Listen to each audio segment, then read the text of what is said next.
backed an insurrection, one that was allowed to succeed in overthrowing a fairly elected biracial and mainly Republican government.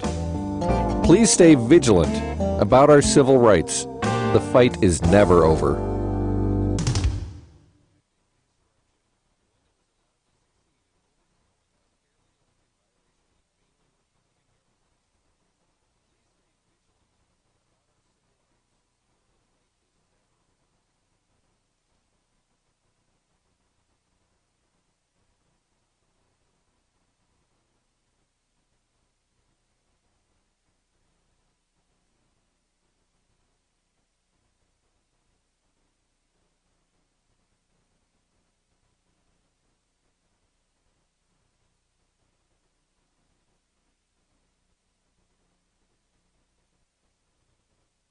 This is Chicago's Progressive Talk, 820 AM, WCPT Willow Springs, and online at WCPT820.com, where facts matter. Hey Chicago, this is Richard Chu with First Capital Insurance Group. Have you been looking for a way to better grow your safe money? To make sure that your hard-earned income is protected from the inconsistency of the volatile markets? Have you often wondered how so many wealthy people protect themselves from loss when the stock market goes down, like it did during our most recent recession? Well, we have answers to those questions. We have solutions that allow you to win the market and inflation battle, reduce taxes on your hard-earned money, give you better than market performance by protecting your money during a down market, which allows you to leave a legacy for your family and loved ones, and most importantly, provide you with an income during your retirement years that can't be outlived, unlike your old 401k, IRA, pension, or mutual funds. So, if you want to revisit your old way of saving for the future and truly protect your safe money, give us a call at 312-243-4562 or go to our website, www.firstcig.com. That's www.stcig.com and click on the retirement planning button. We want to help you protect your future starting today. You probably have a lot of questions about opportunities to save on your electricity bill by going solar. Well, here's your chance to get your questions answered. Call Tracy today at 708-261-6290 or visit her website at www.solarsaves.pro for a no-obligation discussion about your opportunity to save on your electricity bill by going solar.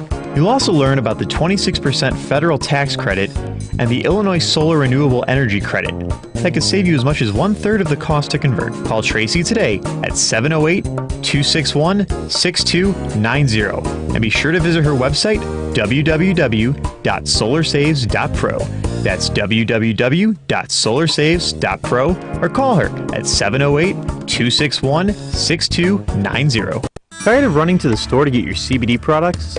You can now get them online at the CBD Fun Store, where we have a full suite of Okana line products, including oil gummies, creams, smokable hemp, and pain relief creams. Why go out when you can enjoy the convenience of having them delivered to your door?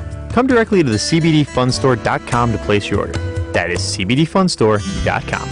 All of our products are backed by our 30-day money-back guarantee. Your satisfaction is our focus. So visit CBDFunstore.com, where we make good health fun. The CBD Fun Store is a fully licensed micro-dispensary under Wakana for Life Distribution Group. You must be 21 years or older to purchase CBD products. Please consult your healthcare professional about potential interactions or other possible complications before using any product.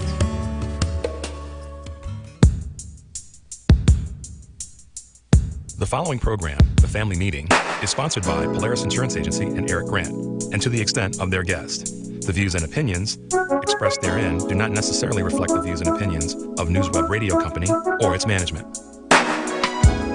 This is Miss Lady B, La Boricua. Now it's time for the Family Meeting News. Here are real news highlights from the Family Meeting.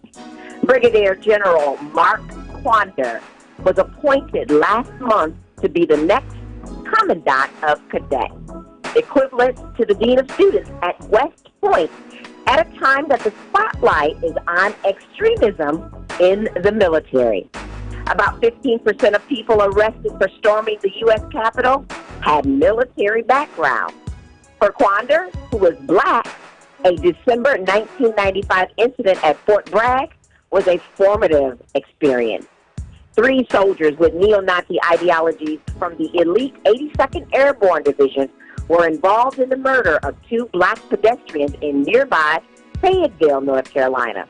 Prosecutors said the man who pulled the trigger did it as a part of a right of membership for a racist group. Defense Secretary Lloyd Austin, also black, last week ordered a military-wide stand-down for commanders to discuss extremist ideologies in the military.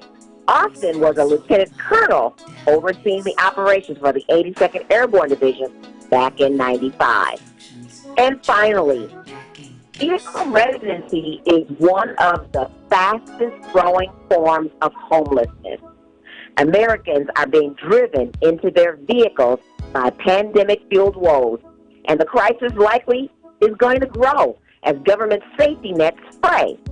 Even before COVID, though, millions struggled to afford a decent place to live. The pandemic just made the housing crisis even worse. Nearly 1 in 500 Americans is homeless, mostly on the West Coast and in the Northeast. Black Americans, multiracial Americans, Hispanics, and Latinos are far more likely to be homeless than the national average than white Americans. Last year, a housing and urban development report found that black people make up nearly half of the homeless population, yet comprise only 13% of the population.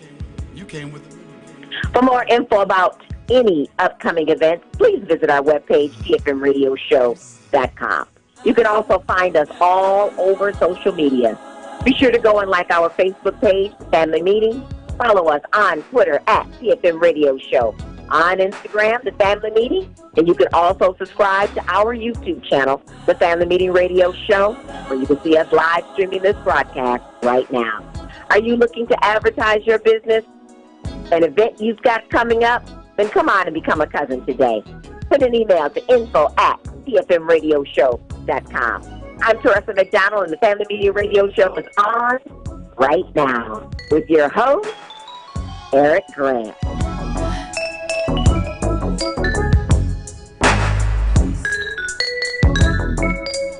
Hey, Family Meeting cousins.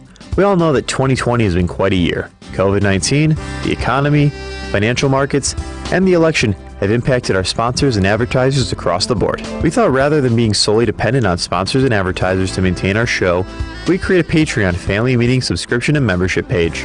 The Family Meeting knows you appreciate what we offer weekly, from our Stop By and Pull a Seat dialogue, to our Red Hot Music playlist, to our great guests, politicians, authors, small business minds, and the like. It is with that knowledge that we ask you to support the Family Meeting and become a cousin and a monthly subscriber to our show using our Patreon page. You can contribute as little as $5 per month to keep the Family Meeting a viable voice here on WCPT, YouTube, Twitter, and Facebook. Your monthly support will also help us expand our reach to touch more people across the progressive conversation. To become a Patreon subscriber, go to our website, thefamilymeeting.com, and click on the link. Simple and sweet. Thanks, cousins. We look forward to keeping this party going. Alliance BPO is a black-owned registered agent providing credit card processing and point-of-sale equipment. Our representatives deliver customized solutions so that your customers can shop with you online. Visit us at Alliance BPO. That's ALLYANCE Are you looking for the BPO.com. best residential and commercial laundry service in the Chicagoland area? Then you want PleaseDoMyLaundry.com. That's PleaseDoMyLaundry.com.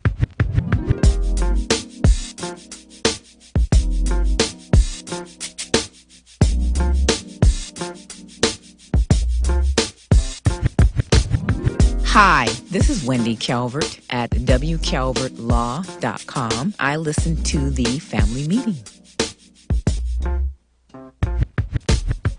Hey, Chicago, this is motivational speaker and author William A. Eady II, author of the book Listen If You Want to Succeed, and I listen to the Family Meeting. Welcome to the worldwide headquarters of the Family Meeting. Welcome, y'all. Happy Valentine's Day. I'm your boy, E.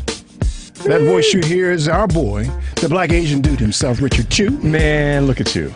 What's up with you, man? Oh, man, it's good to see you, as always. That's right. Grab your phones and find us on social media. We're all over it. Facebook, Twitter, and Instagram. Like us, follow us, subscribe to us, whatever you do for the various sites. That's where the conversation continues when we're not here in the studio. You want to check that out because it's hot, man. It's hot. I'm telling you, man. Burn Also, it. make sure to visit our webpage, tfmradioshow.com. You'll find archived broadcasts and our often requested music playlist and the live video of this broadcast going on right there, right now. And I just did some work on the playlist this week. What'd you do? I Valentine's Day'd it up. Did you really? Valentine's Day'd it up. Was it? What, did you recently hear someone say Valentine's Day on the air? Was that talk about possibility? that. Oh, okay. In the All right. space shuttle, you got me skip over stuff. I got you messed up. The space shuttle cockpit controlling everything. It's our white slave, Devin. Thanks, Devin, for the work you do, man. He happily is in slavery. He's happily enslaved. Happily enslaved he is. Well, maybe he's an indentured servant, rather. That's right. Tress is on the line with us, calling from the SIP. What's up, Tress? She hung up. Where did she go? She said she was going to go quickly. She'd drop the news on us and then she'd be gone. Okay, I thought she was going to be with us. My bad. Well, she ain't on with the SIP then. She'll be back. Yeah. Hey, man, you can become a patron of the broadcast for as little as $5 a month. Make sure you visit our webpage, tfmradioshow.com, and become a patron. Do that. And the lines fill quickly. They do. The number's 773-763-9278, 773-763-9278. Let me tell you something, man. What? Let me tell you something, Sam. I'm going to introduce our guests in a minute. Y'all going to like this, by the way. Y'all going to like this. But this is another one of them dinner mug weeks. It's been a dinner mug. Cold dinner mug, man. Cold dinner mug, man. Hold up, A. 2 weeks ago when we were leaving, you said, Rich, man, we got to figure out how to be like snowbirds. And I was like, yeah, you're 100% right. That was 2 weeks ago. So that just goes to show you. It's time to go, man. 14 days, consecutive 14 days where we have been under for the high. Under 20 degrees is the high. Okay, what are you, Tom Skilling, man? Stop with that. Stop it. I remember with the polar vortex 2 years ago and 3 years ago. All right, man. That's geek moment of the day. We don't need all that, man. Oh. All right, man. All right. It's cold. We got to go. Don't nobody want to know about all that. Yes, they do. They actually do. I got text messages. Chew, can you talk about the cold weather? Yeah. All I know is it's cold dinner mug out there, man. That's what I know. Dinner mug, y'all. Right. Unnecessarily cold. It's not that windy, though. My youngest son moved to Dallas first of the year. Yeah. And he thought he was going to escape this. Yeah. This week. Nobody. No, it's snowing in Dallas too. Boy. I talked to a cousin of mine the day before yesterday. He's like, "What'd you do? Send it down here?" I went, "You damn right I did." You can't mail snow, man. You mail the cold weather. Read a book. Read a book. Well, that's Tell them to read a book. That's where I learned it from. Well, happy Valentine's Day. Thank you, man. Thank you very much. I was going to bring in, some cookies and stuff, but I realized that I would get in trouble if I brought in any pastry-filled items for you. So I left trouble those. With who? You. Because I like pastry items. I know you do. That's why I said it that way. Something with some jelly in it? Yes. Some sugar on it? Yes. Yeah, man. I'm trying to get diabetes. You understand? I'm trying to get the sugar. That'll warm you up. I'm just saying, man. Hey, y'all, she's back. Our cousin, Michelle Duster's here. Michelle, what's up, girl? Oh, I'm hanging in there. Yeah, listen, if y'all ain't got enough of Michelle already, because she's on everybody's radio and TV station these days, she's hawking her new book. Here it is right here, y'all. She's hawking her new book, man. Throwing them curves and them sliders. Ida B. the Queen, The Extraordinary Life and Legacy of Ida B. Wells. Ida B. Wells is not the projects. Ida B. Wells is a badass. I'm trying to let you know. An original badass. Right. And Michelle happens to be the great-granddaughter of, is it great-granddaughter? Yes. It's not great-great. It's great-granddaughter. One great-granddaughter of Ida B. Wells. And she, in her own right, is a badass. Right. I know, man. Listen, Michelle she's an author, a professor, a public historian, a champion of racial and gender equity. And this is her most recent book out of many. How many books have you written, Michelle? I think it's around 8. Around 8. Do you work? Do you eat? Do you sleep? How are you going to write 8 books? I don't sleep. Jeez, wait, I love the answer. Around 8. Like, I'm so prolific. I can't tell you how many it's been. I actually need to count. But I've added to quite a few books as well, and I've also contributed like segments of other books. That's amazing. You got your great grandmother in you. 16. You got your great grandmother in you because you busy. Wow. She's raised on the south side of Chicago. So sorry. Earned her BA from Dartmouth College. My cousin went there too. Dartmouth is a cool school. And an MA in Media Studies from the New School in New York City. The New School is a great school, by the way. Anyway, yeah. You look it up. Bring the history. And she did some MFA work and coursework in film and video production at Columbia College. She got all these degrees. She's writing books. She's editing books. She's She's a champion of all kind of movements. Girl, do you really? When do you get a chance to sleep, man? I don't. I don't have weekends. I work pretty much every day. Wow. So the days start to blur together. So here's the book on YouTube. Here's the book here. We need to sell about 10, 20 of these things today. At least 20,000. Add a few zeros. Okay, 20,000 books today. That's right. Right.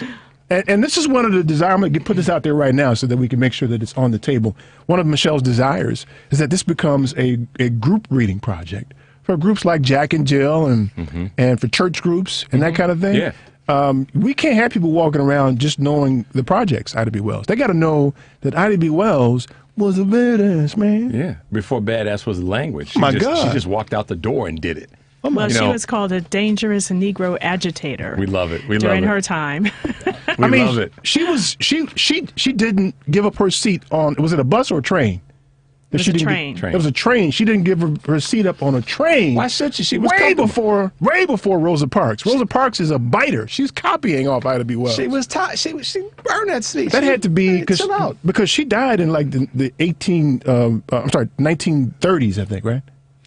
Right. I mean, my great-grandmother, Ida B. Wells, refused to get off of the Chesapeake, Ohio and Southwestern Railroad in 1883.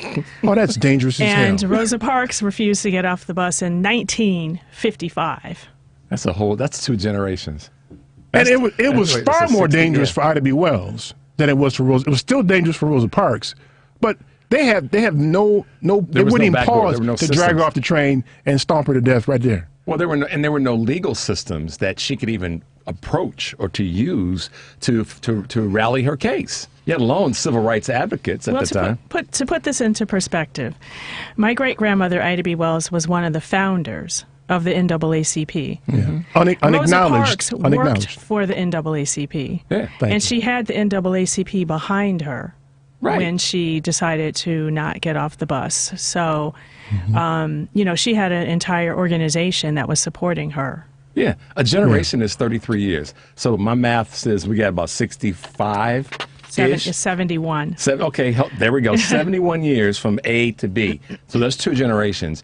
And a lot changed and a lot didn't change. I want to be careful not to hate on Rosa Parks. No, it's not hating on her. It's just helping people understand the continuum. And actually, that's one of the things that I really wanted to make clear in my book. I put a timeline in there because I think sometimes, the order that things took place get a little bit mixed up. And it's not about hating on anybody. It's just about helping people understand what order things came in. Michelle, is it fair to say, and I have a couple questions and comments over the course of the next 2 hours, that part of the importance of the order is so that not necessarily black folks, and we're not trying to run a school for educating white folks on history, but part of the importance of the order is to let folks know this didn't just start when Rosa and Dr. King and Malcolm showed up. This has been a struggle for a long time, and there's other fighters that we stand on Rosa and Malcolm's shoulders, but they stood on your great-grandmother's shoulders, and people need to know that. They need to know that our fight goes way, way back, and your great-grandmother was one of the tips of the spear then. That's why I think that the acknowledgement is important, and we can acknowledge Rosa and your great-great-grandmother at the same time. So Michelle, tell us about the inspiration for and about the book. Holding it down. Right. Let me get the title now. Ida B., the Queen, The Extraordinary Life and Legacy of Ida B. Wells. Right. So the book is an introduction to my great-grandmother, Ida B. Wells, to help people learn who she was, the work that she did. She was a journalist. She was a pioneer in data journalism. She was a civil rights activist. She was involved in the suffrage movement, which is the fight for the right to vote. She was also a pioneer when it came to social work. She was one of the founders of the NAACP, one of the founders of the National Association of Colored Women's Clubs. She founded the Alpha Suffrage Club, which fought for women to have the right to vote. She founded the Negro Fellowship League here in Chicago.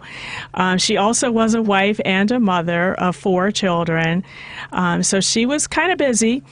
She also co-owned several newspapers and just spent her entire life fighting for freedom, justice, and equality. So she was a woman born into enslavement who accomplished all of this, and she lost her parents. She must have been in her teens when she lost her parents, right? Yeah, she was 16. So, and she still found a way to get to college. I'm not sure if she finished at Fisk or Shaw or wherever she ended up attending, but she still found a way to college. She actually did not graduate from college. She attended, it was called Shaw University at the time. It's now Rusk College. I mean, you have to remember this is right after the Civil War. Mm-hmm. Right. And so education was different right after the Civil War than it is now. The formerly enslaved people, like the 90% of the population was illiterate. And so she attended school, which was for all ages. And it was just called Shaw University. But she had to drop out when she was 16 to take care of her 5 younger siblings.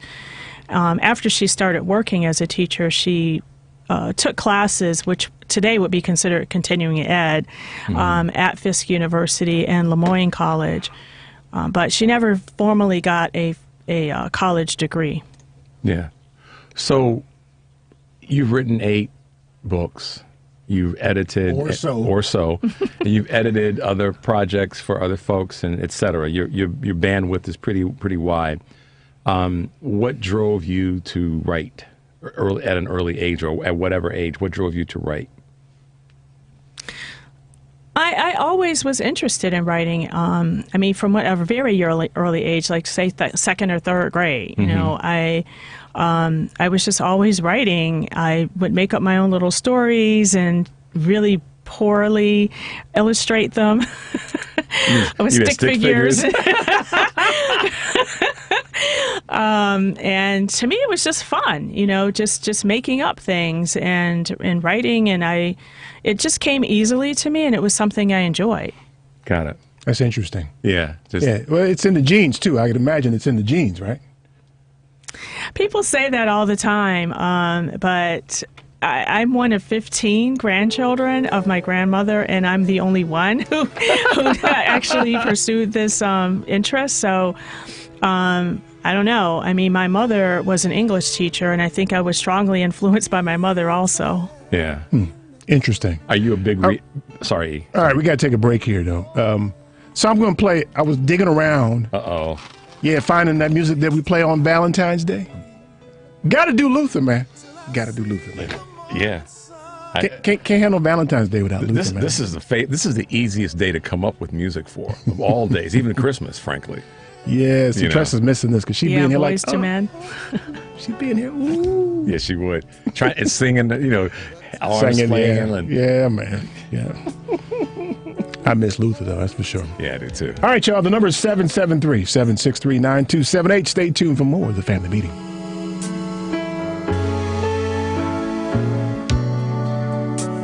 Please tell me yes, and don't say no, honey, not tonight.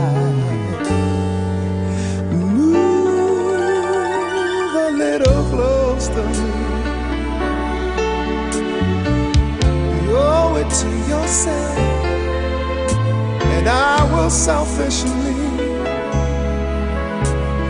take a little for myself, and it's because of you that love. This is Tanisha K. Brooks, teacher for the Great Ann Arbor Public Schools, where Wolverines rule. Keep listening to The Family Meeting.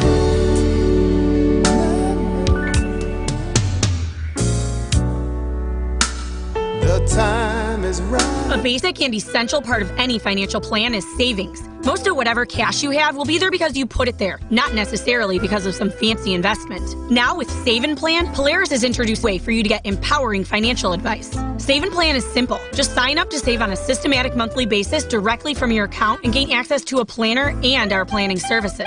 Once you sign up to save, Polaris will help you develop a customized financial plan and give you a real person to speak with. Your dedicated planner is just an email or phone call away. Save and Plan offers empowering advice for everyone. Visit us at polarisadvice.com and call us today at 312-951-2606 or email us at polarisadvice.com. That's 312-951-2606 or email us at polarisadvice.com. Save and Plan, empowering advice for everyone. Securities offered through Lion Street Financial LLC, member FINRA and SIPC. Investment advisor services offered through Lion Street Advisors LLC, registered investment advisors. Polaris Wealth Management and Lion Street Financial are not affiliated. Hey, I'm Brittany Perry with CyberScout. Did you know that there were over 14 million identity theft victims in 2019 alone? The pandemic has increased cyber risks, including unemployment fraud, ransomware, and phishing. More than 80% of people feel they have little or no control over personal data collected by businesses or government. CyberScout Identity Management Services help employees keep control of their identities after a data breach or theft and restore their good name. For more information, visit www.cyberscout.com or contact Brittany Perry at 312-515-8003. That's www.cyberscout.com or contact Brittany Perry at 312-515-8003. The Law Office of Darnell Lyles is ready to help you.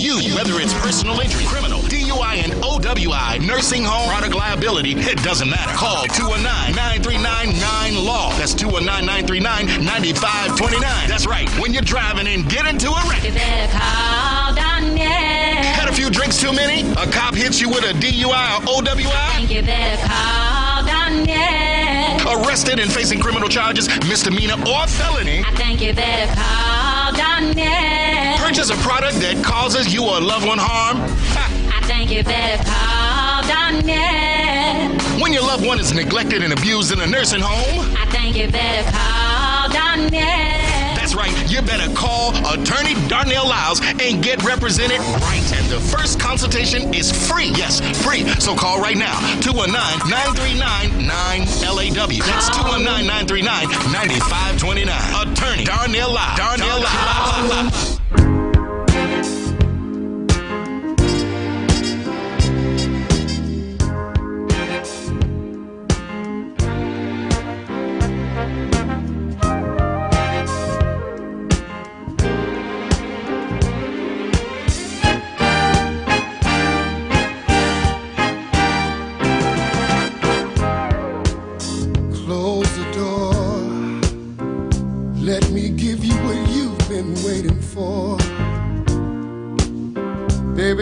So much love to give,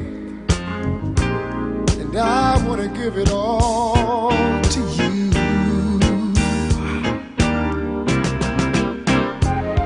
Close the door,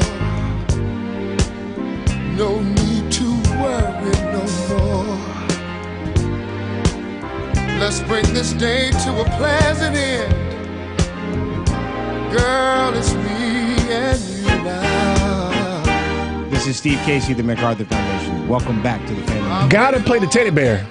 At least once. Yeah, gotta play the teddy bear. I mean, Valentine's Day is the day of so many great songs by so many great artists. And you can't stop finding great stuff. Yeah. I mean, there's some people that obviously rise to the top of the heap every year. But man, gotta play teddy bear, man. Teddy bear. Gotta play the teddy bear. That's right. So Ida B. Wells, it's like a verb. Ida B. Wells is like a verb. You know what I mean? Yeah, it is. Right? Yeah, you say it because you don't call her Ida, you call her Ida B. Wells. Right. Nobody. Yeah. In 59 years, I don't know anybody that just said Ida or Ms. Wells or Ida B. How did family refer to her? Was it Granny, Grandma, Nana? Was it Ida? Was it Miss? How did they refer to her? Well, I never met her. She died 32 years before I was born. I wasn't trying to call you old, Michelle. So no, but I'm just saying, I never called her, directly anything. You know the reference point. But when we talked about her, we would refer to her as Ida B. Okay. Oh. Yeah. That's because they were in the door. We were outside waiting to get in. They already had their ticket punched to be able to refer to it as a short Ida B. So she was great granny. Yeah, she actually was my family member. So wow. I mean, Did we mention that? Did we mention that? We did that. We did. Yeah, we did. That's how you introduced her. So So she, Ida B. Wells, by way of her story, she moved from Mississippi to, I think, Memphis at some point. Right. She moved to Memphis after she had worked as a teacher in Mississippi for a couple of years, and then she moved to Memphis to live with an aunt to have a higher paying teaching job. Mm-hmm. And that didn't, so as I understand it, she started a publishing company there, or a newspaper, or they called it pamphlet, I think, back then, right? She bought into a newspaper that already existed. Okay. There were two men who co-edited and co-owned the newspaper. It was called the Memphis Free Speech and Headlight, and they asked her to be the editor. And she agreed with a condition that she would become part owner as well. And so then she became badass. Yeah. And that's one thing about her that I really want people to understand, or some of the things that I really admire. I mean, obviously she did a lot, but I think her business acumen is not as appreciated as it could be. I mean, she was very savvy, but she bought into the newspaper, a third ownership, and she changed the name to just the Memphis Free Speech. What year was this? I think it was 1887. Wow.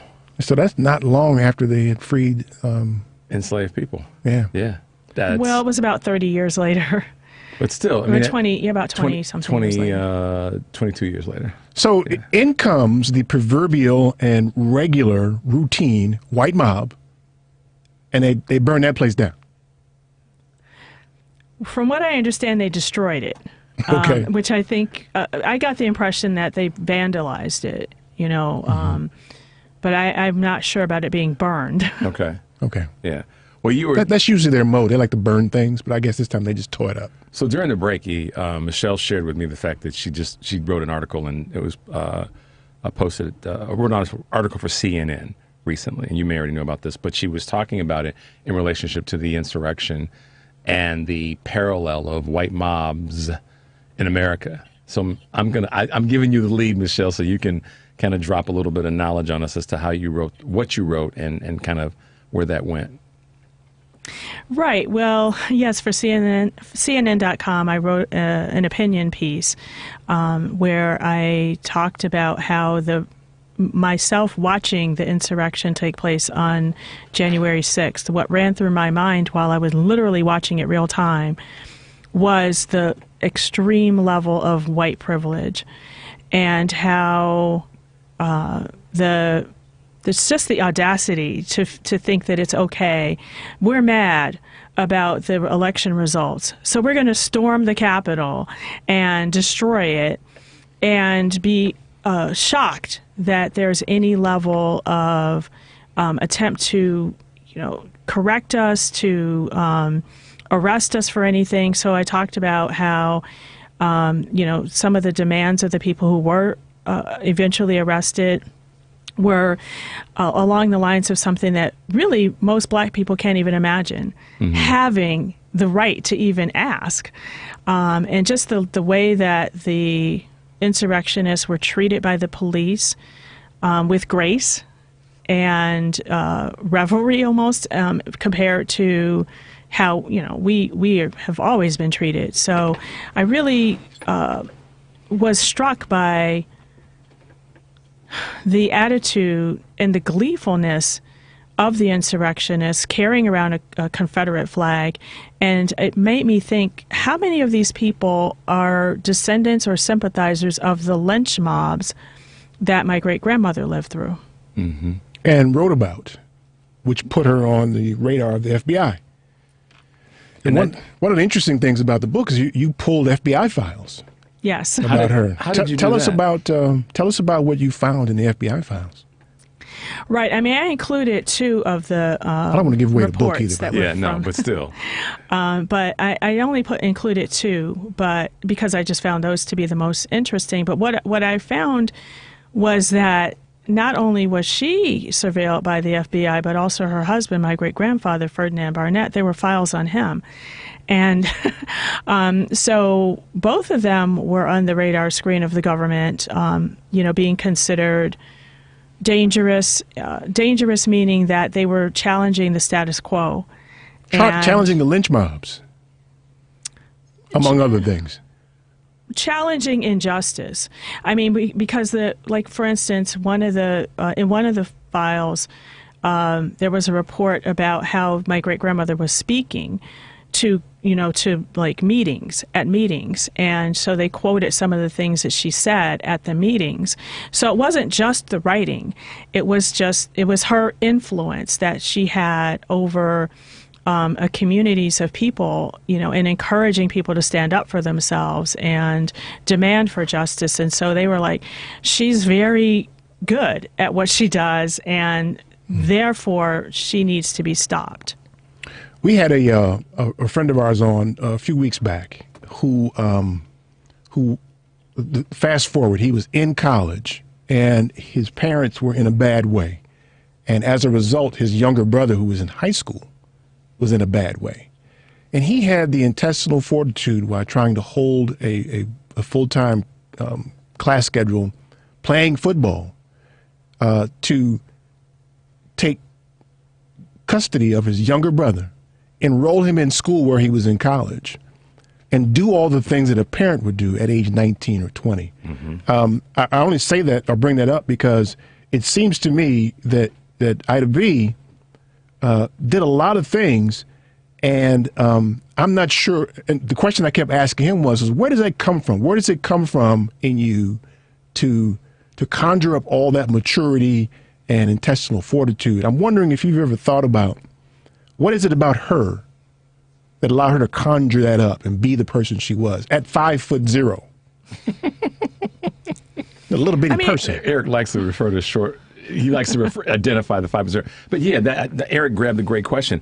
What do you know? What stories were you told, or what do you specifically know that put her in that mode and way of being? I mean, I can only go by what she wrote. Okay. And she did keep a journal when she was in her mid-20s. And she did write an autobiography at the end of her life. And so just reading through her own writing, that's the only thing I really had to go by and to get some idea of what her childhood was like and how she was shaped, how her attitude was shaped. And based on those readings, I got the impression that she was greatly influenced by her father in particular, who took full advantage of the right to vote that was available after 1870, after the 15th Amendment was passed. And he was jumped full feet in, to take advantage of that right to vote. He was involved in different groups that were politically engaged. Mm-hmm. Ida was a young child, and she was encouraged to read the newspaper to her father and his friends who were mostly illiterate. And so, if you're growing up in that kind of environment where ideas are being circulated and there's a sense of enthusiasm of moving forward and taking advantage of different opportunities that were never available during slavery, mm-hmm. but during Reconstruction, I really wish this country spent more time educating people about Reconstruction period, mm-hmm. because it was a significant error as far as black progress. Yeah. It shows, I agree with that, and it shows the ability that black folks have always had, and without the chains and the foot on the neck and the knee on the neck and all the other restrictions to hold us back. To hear you say, I didn't know this, I guess common sense maybe registered, but to hear the percentage of over 90%, can you go down that road again? I didn't. Well, it was illegal to How many read people then. caught that? But Right. Well, during slavery, 246 years of slavery in this country, which, think about it, us as a people, black people, were enslaved longer than we've been free. Because we've only been free for like 155 years, and we were enslaved for 246 years. So for that entire time, it was illegal for enslaved people to be educated, to learn how to read. And that is a form of power. If you keep people uneducated, then it's easier to control them. yeah, did y'all folks hear that? 246, subtract 155 from that, and you get a net number of years of education. Yeah. That's the real conversation. She Ida B had younger siblings, and I'm sorry, I'm pursuing an angle here because it intrigues me to watch families where some people in the family rise in the same house, the others don't. I'm curious about Ida B's younger siblings. She had to care for them at some point after her parents died. How did they fare in life? I mean, eventually her family, she took care of her younger siblings for a few years, but then eventually they did end up splitting up and, ultimately went down different paths. And I think she lost touch with some of them. They didn't have the same kind of communication, then. They didn't have text messaging and email back then? No text messaging. What? No How did they survive? Pretty much letters, was the form of communication. And so from what I understand, two of her sisters went to California with her aunt.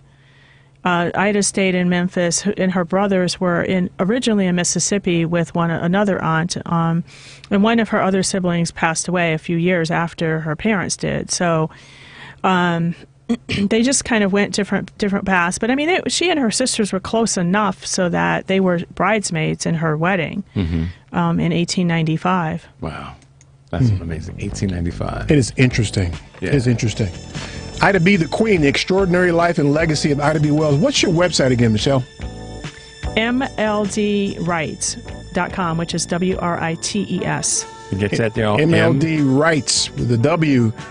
They can't buy books there, though, can they? Or can they? No, they have to go to outlets, book outlets. Can they go to Amazon or something and get it there, too? You can go to Amazon. It's being sold at Target. It's being sold at Costco. Right on. Go out and get some books, y'all. Lots of them. Let's get Michelle paid. 20,000. 20,000 books. That means that before the month is out. So right. That's a couple of churches. It is. Yeah, easy. Really. Easy. Yeah. Easy. Yeah. And they need it. It's part of their education. More Valentine's Day music for y'all. Cameo Sparkle. Lovey-dovey. Yep. The number is 773-763-9278. Stay tuned for more of the Family Meeting. You were mine. 'Cause to me, you're one of a kind. When I look at you, it seems so untrue. How someone like you can make me feel the way you do. Hi, this is Tommy Nelson. Visit me at A Custom Cabinet Design, Facebook.com. Keep listening to the Family Meeting. I see that sparkle in your eyes.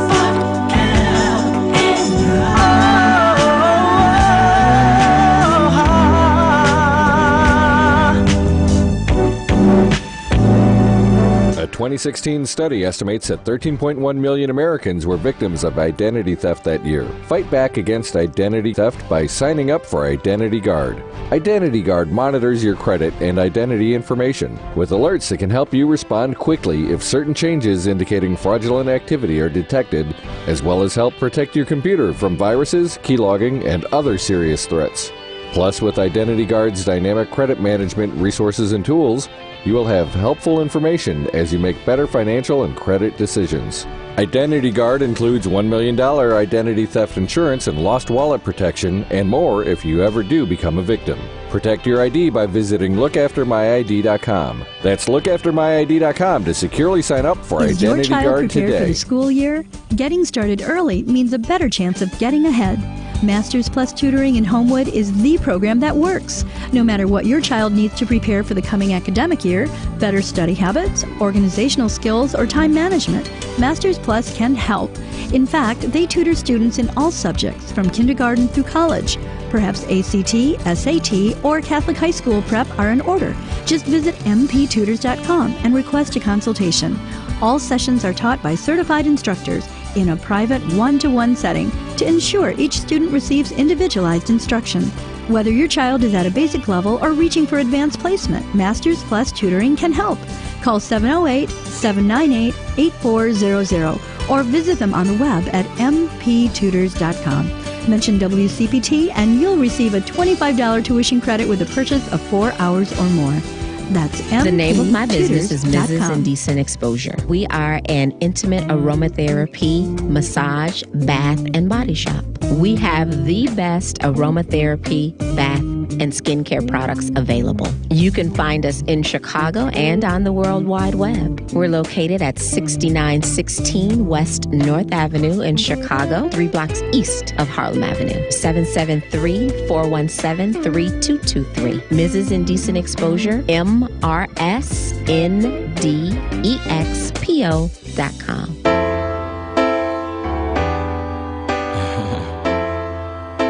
We never spend time talking to you, so we figured we'd lay it on you, let you know how we feel about love.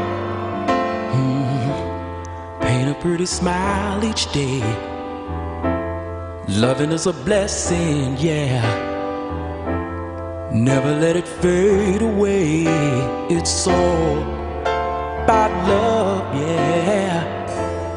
Build yourself a true romance. Beauty that's around you, yeah.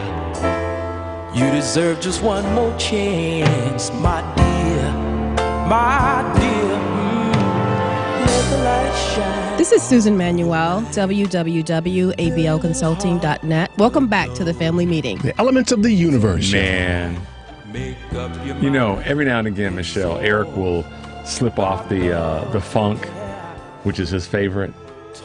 She don't know nothing about the funk. Michelle don't know nothing about no funk. And he'll ease into one of our straight up R&B classics, and we can just shut it down and go home sometime. Yeah, this is the book, y'all. This is the book. Go get it. Go to Amazon, get this book, man. Yep. They got a whole bunch of pictures in it, man. So for those of y'all that don't like to read, it's a bunch of pictures. As I whole said, page pictures. Entertaining and educational in one book. Nothing, you can't beat that. Yeah, nothing wrong with that. I think that we've got to invest our time in bringing Ida B. Wells back to life. Mm-hmm. For those who only know her name as the name of the projects. That's it. Yeah, and it's not enough. Because she was that. She was the badass before it was fashionable. When it was really, really dangerous to be a badass. Well, and the test, the litmus test for being a badass was 24/7.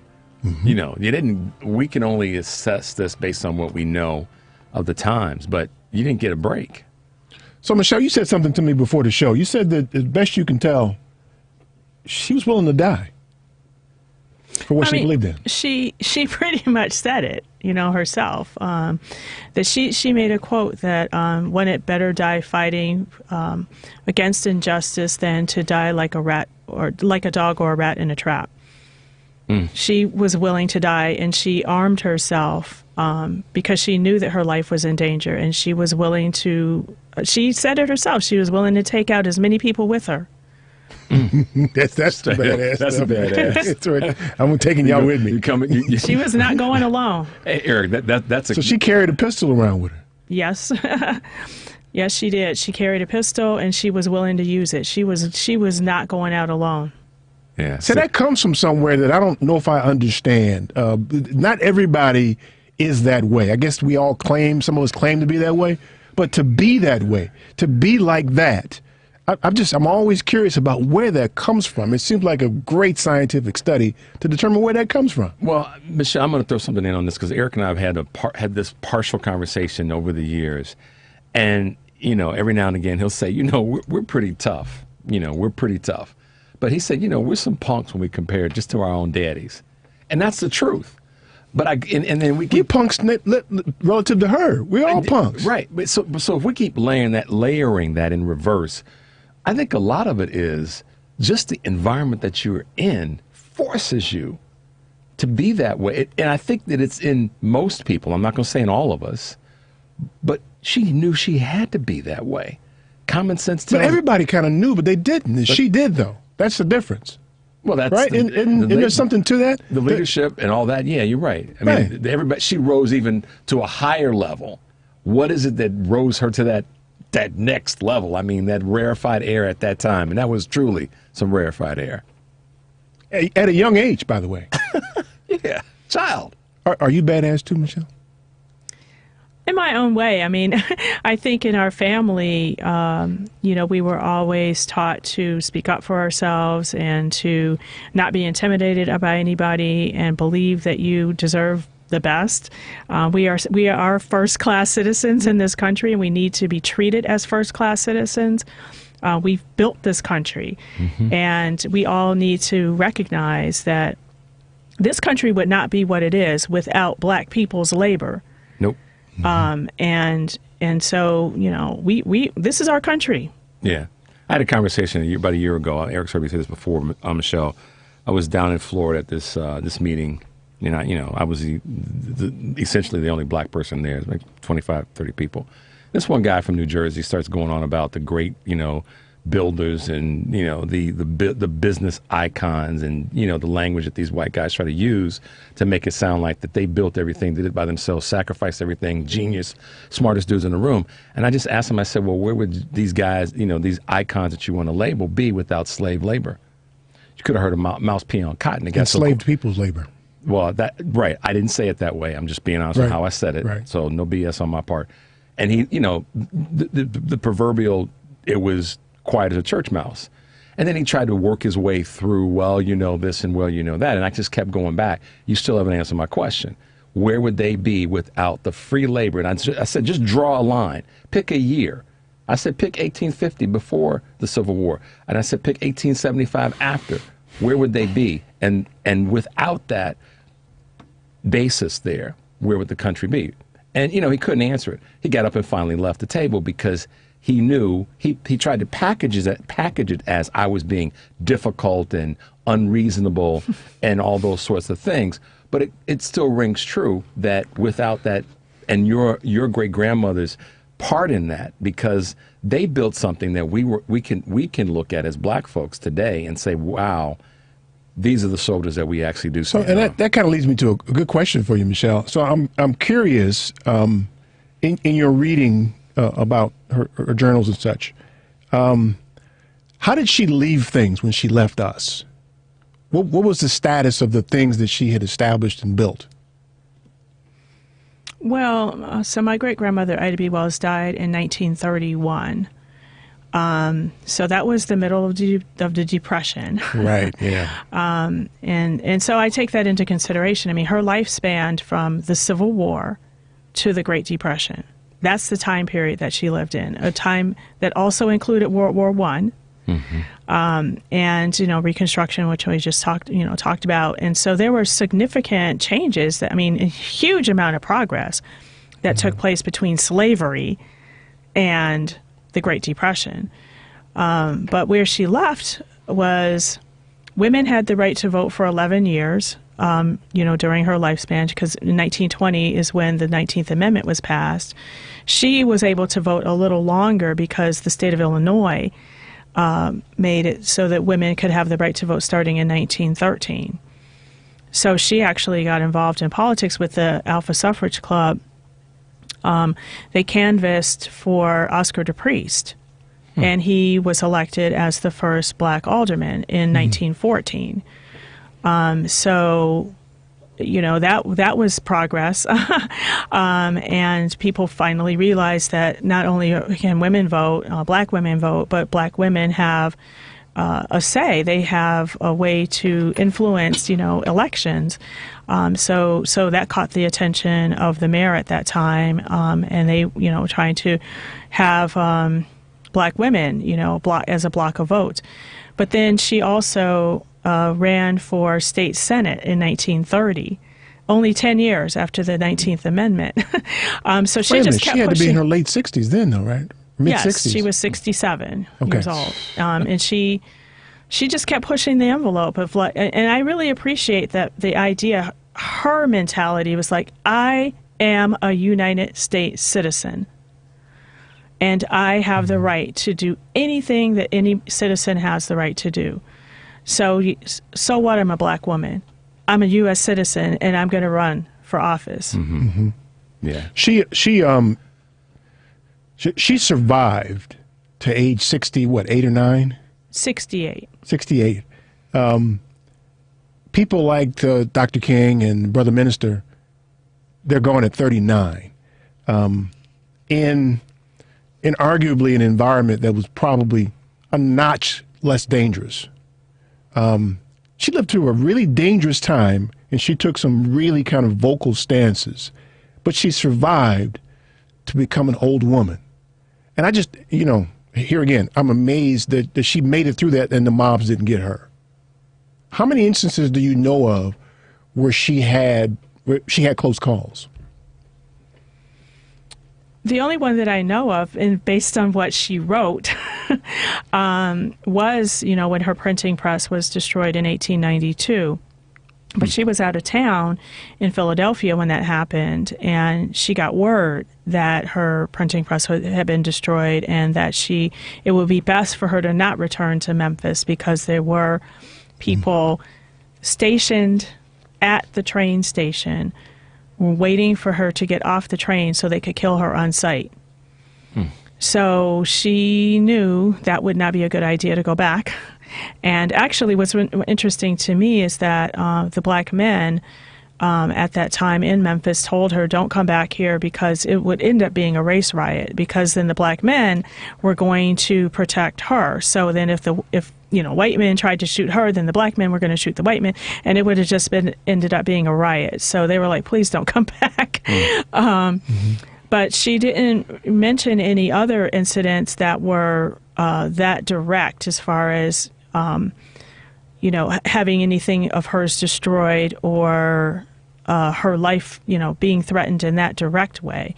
But she had an incident in where the men who ran the streetcars came to her office, her newspaper office, and basically threatened her. And she mentioned how she went and armed herself to protect herself. So she knew that people were after her, but she just kept going. Man, please. Yeah, that's talk about having. She went and got her gun. She didn't run. She went and got her gun. And said, "Come on, I'm taking some of y'all with me." The resolve, there's so many words that can be used. And what's neat, Michelle, in talking with you today is we hear about all of our wonderful black folks from 2, 3, 4 generations ago. And it's rare to be able to sit down and talk with someone that's a direct relative or descendant of those people. And that makes it even more live and real that they existed. And I'm sure you probably experienced this as a great-granddaughter. But me as a, humorously we'll say a fan, but an appreciator of her work, just as fascinating, because we sometimes get caught up in the lore of a person, and then you get to meet someone that has a direct connection, and it even highlights it even better. So that's pretty cool. I appreciate that part of what you've done. Do you feel any pressure being her great-granddaughter at all? Have you ever? So I grew up knowing that I was related to Ida my whole life. I always knew. My grandmother was Ida's youngest daughter, and I am one of 15 of her grandchildren. So I grew up around a lot of, other relatives.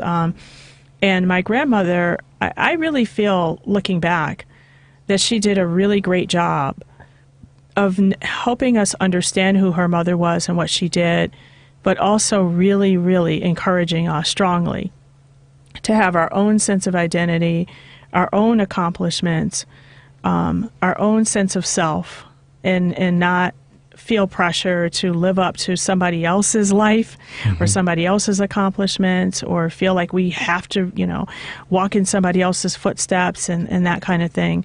I think that's really important for children to be able to develop their own, because it is a lot of pressure. I mean, some other people outside of our family could, make comments, but because we were so grounded within our family, then it, you just kind of ignore it and just live your life. Yeah. All right, y'all. The number is 773-763-9278. So this, by the way, is my wife and I's wedding song. Really? That's right. Oh. That's right. All right. Yeah. All right. That's Okay. right. I'm going to remember that. Going to remember that. Make note of that. That's what I'm going to do. That's right. Make note of that. Because here's one thing y'all got to know. It's cold in a mug outside. In a mug. Just saying. It is. That's right. I mean, when the eye drops freeze on your face. That's right, man. Yeah, your eyelashes. Yeah. That's ugly. I got to walk that dog every day, too. Oh, my goodness. Man, you talking about somebody cussing. Because he don't want to do his business. He just be outside and messing No, around. he's smart dog. Ready in and out. He turned back and go the other way. Let me drop this load so we can get on with this. Yeah, because I got to get back inside. Right. The number is 773-763-9278. Stay tuned for more of the Family Meeting. If allowed,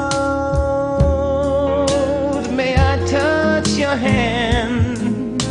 And if please, may I once again, so that you too will understand. There's a ribbon in the sky for our love. Hi, I'm Vicki Miller-Walton. Keep listening to the Family Meeting.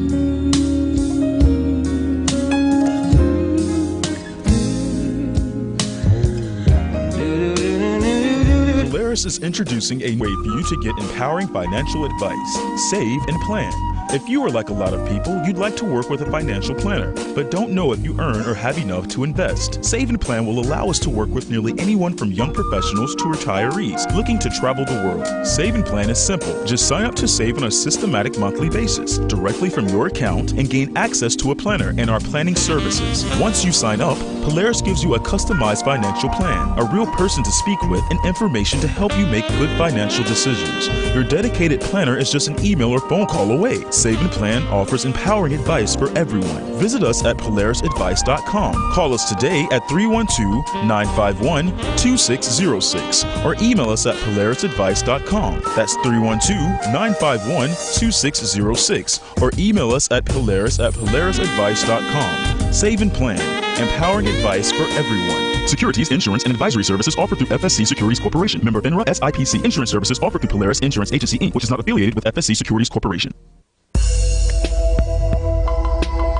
Hey Chicago, are you always on the go? Take the new Shy 311 app with you to find the information that you need, submit non-emergency city service requests, and much more. Download the new Shy 311 app, built with Chicagoans for Chicagoans. That's Shy 311 on the App Store or Google Play, or check it out online at 311.chicago.gov. Stay informed with Shy 311. It's your gateway to Chicago services.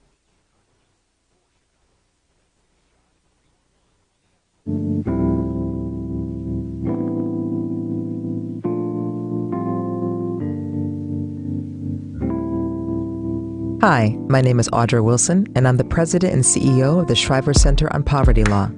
You can visit us at www.povertylaw.org. Hey, cousins. Now it's time for the Family Meeting News.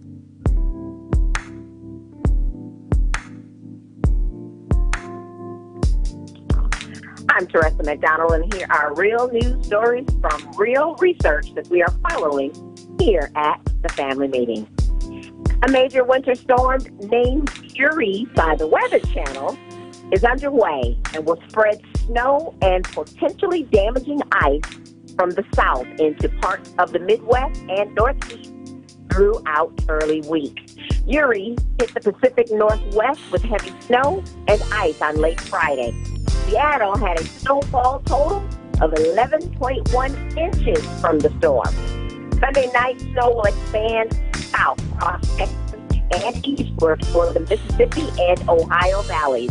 Then right after that, a another cross-country storm will bring more snow and ice to parts of the Northwest, South, Midwest, and East, already hit as it tracks right on the heels of Winter Storm Uri into the late part of the week. This weather system, named Viola, bringing the second round of wintry weather in just a few days, will take a similar track as Uri, but won't produce the exact same impacts in every location. Cities like Dallas, Fort Worth, Oklahoma City, Little Rock, and Cincinnati will bear the brunt. And finally, tax season has arrived. On top of figuring out how COVID relief or unemployment payments might affect your return, complications could result in more taxpayers making mistakes and thus hearing from the In fiscal year 2019, just 0.15% were audited, but the IRS collected more than $121 billion in unpaid assessments on returns with additional tax due. While most people will never face an audit, there are other types of IRS inquiries, such as a notice of income reporting discrepancy and proposed additional tax due. Those things fall short of an official audit, but you could still hear from the IRS. And once the agency looks closely at one part of your return, well, guess what? The rest is fair game. I say check and then check it again. This year, the IRS will handle an estimated 150 million returns, with filing deadlines set for the usual April 15th. And the agency began accepting returns this past Friday. Visit our website, tfmradioshow.com. And for all of you that watch us live, don't forget to subscribe to our YouTube channel for notifications, archived audio, and video of the broadcast, as well as our new playlist. Be sure to like us on Facebook, follow us on Twitter at TFM Radio Show, and on Instagram, The Family Meeting. And please, family, don't forget to show us some love by becoming a patron of the show. Send a message to The Family Meeting on Facebook or email info@tfmradioshow.com. The news today was brought to you by Identity Guard. Yay! Each year, millions of Americans fall victims to identity theft. But you can protect yourself by visiting lookaftermyid.com to sign up for as little as $6 per month. That's lookaftermyid.com. Do it now. This has been your Family Meeting News. I am Teresa McDonald. Eric, Richard, and myself, and our guest today, Ms. Michelle Duster, will be right back with more of the Family Meeting.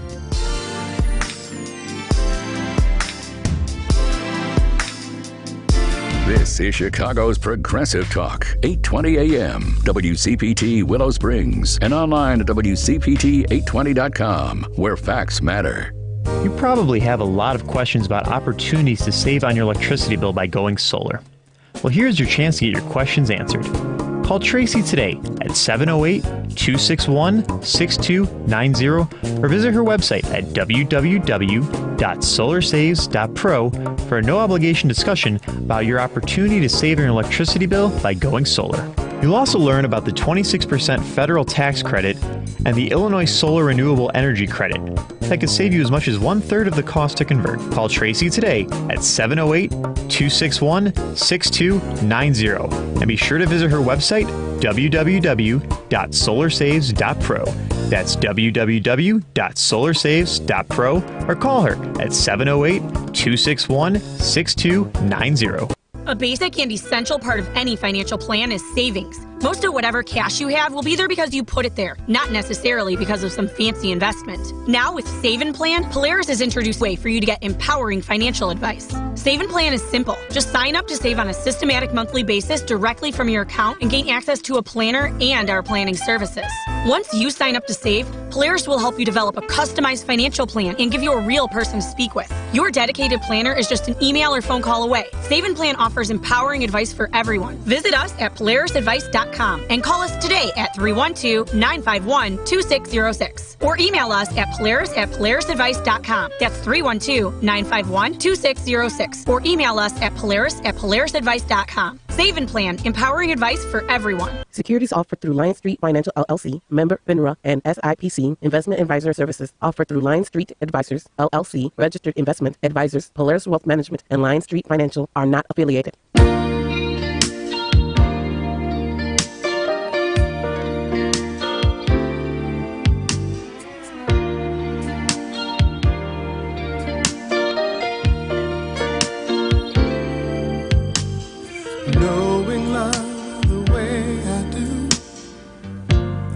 I can say for certain that it's true.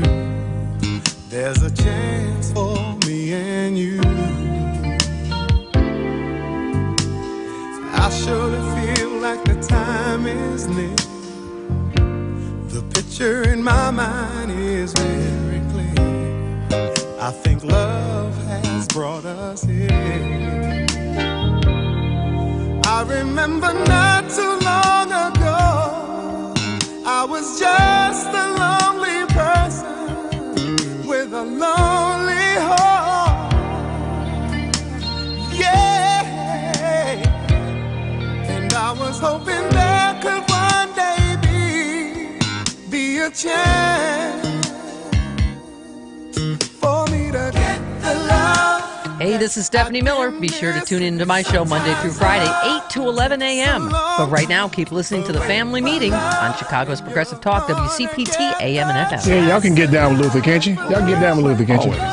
She's 2 years older than me, so she's old like me. She's 59. See, this is what happens, y'all. Go ahead, finish. What are y'all talking about anyway? Talking about age and graduation, and she went to school with 3 of my cousins at Whitney Young, and now we're thinking that I went to school with one of her cousins at Pepperdine. I just sent Kevin a text. So anyhow, So hey, Tressa's staying with us today. Hey, T. T. Hey, you're there. You're there. How are you? Big hug, girl. I had to dip in and dip out, but first let me say hello to Professor Chester. Welcome. Oh my God, the story of your great-grandmother has always been, I've always been just blown away by that story. Just from the beginning, the middle, to the end. And I, like Eric, said the same thing. How did they not get her? And I'm grateful that they didn't.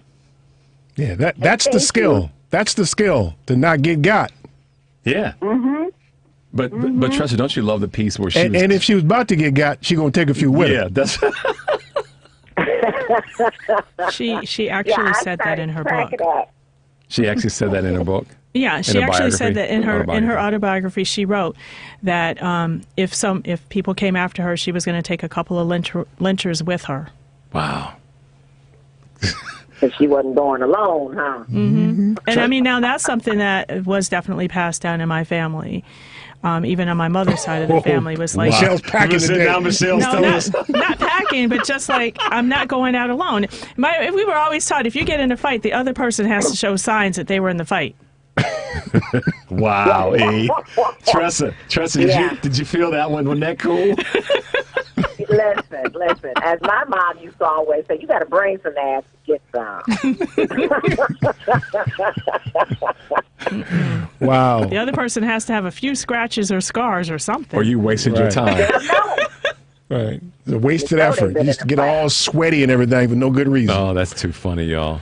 So are there any audio or video clips of your great-grandmother? Video? I mean, they had old movie things. Yeah, movie reels. The Cinescope, whatever they call it. No audio or anything? Nothing? She matter-of-factly is saying no. I mean, there was audio then. There was some audio. But doesn't mean that they had any. Like they didn't have electricity or nothing back then. But they didn't have anything preserved. So, Okay, so we have her writings. That's what we have. Yeah. Yes. Right. So when is the movie, Michelle? As soon as somebody offers me $100 million for the rights. Well, it's time for the movie. One of her... Go ahead, One of your great-grandmother's the best writings was The Red Record. When she tabulated all of the lynchings that were going on in the United States during a certain period of time. And she actually gave reasons why what they potentially did to get them lynched, to show just the hypocrisy and everything that they were doing back then. It was ridiculous. Yeah. But your grandmother was badass. Your great-grandmother, I'm sorry, she was badass. A lot of her writings seem to center on the vulnerability of black men to white women. Well, that was the narrative. That was the false narrative that was being used as the excuse to lynch men specifically. But it really, and that's what she did. I mean, she uncovered the false narrative and challenged it to show that when there was any kind of liaisons between black men and white women, more often than not, it was consensual. And then when it was found out, then the woman cried, foul. Right. But then most of the time there was no crime committed or very minor crimes. And so she put two and two together and realized that lynching was being used as a form of domestic terrorism in order to intimidate black people from progress. So, for instance, her three friends who owned the grocery store, they were prominent citizens in the community. They were leaders. They were successful business owners, and they were murdered for being successful. And so that intimidates. The idea is to intimidate the community, so there is no, effort to become wealthy, to become successful. So it's like this idea of this is where you're supposed to be as black people, and how dare you aspire to more.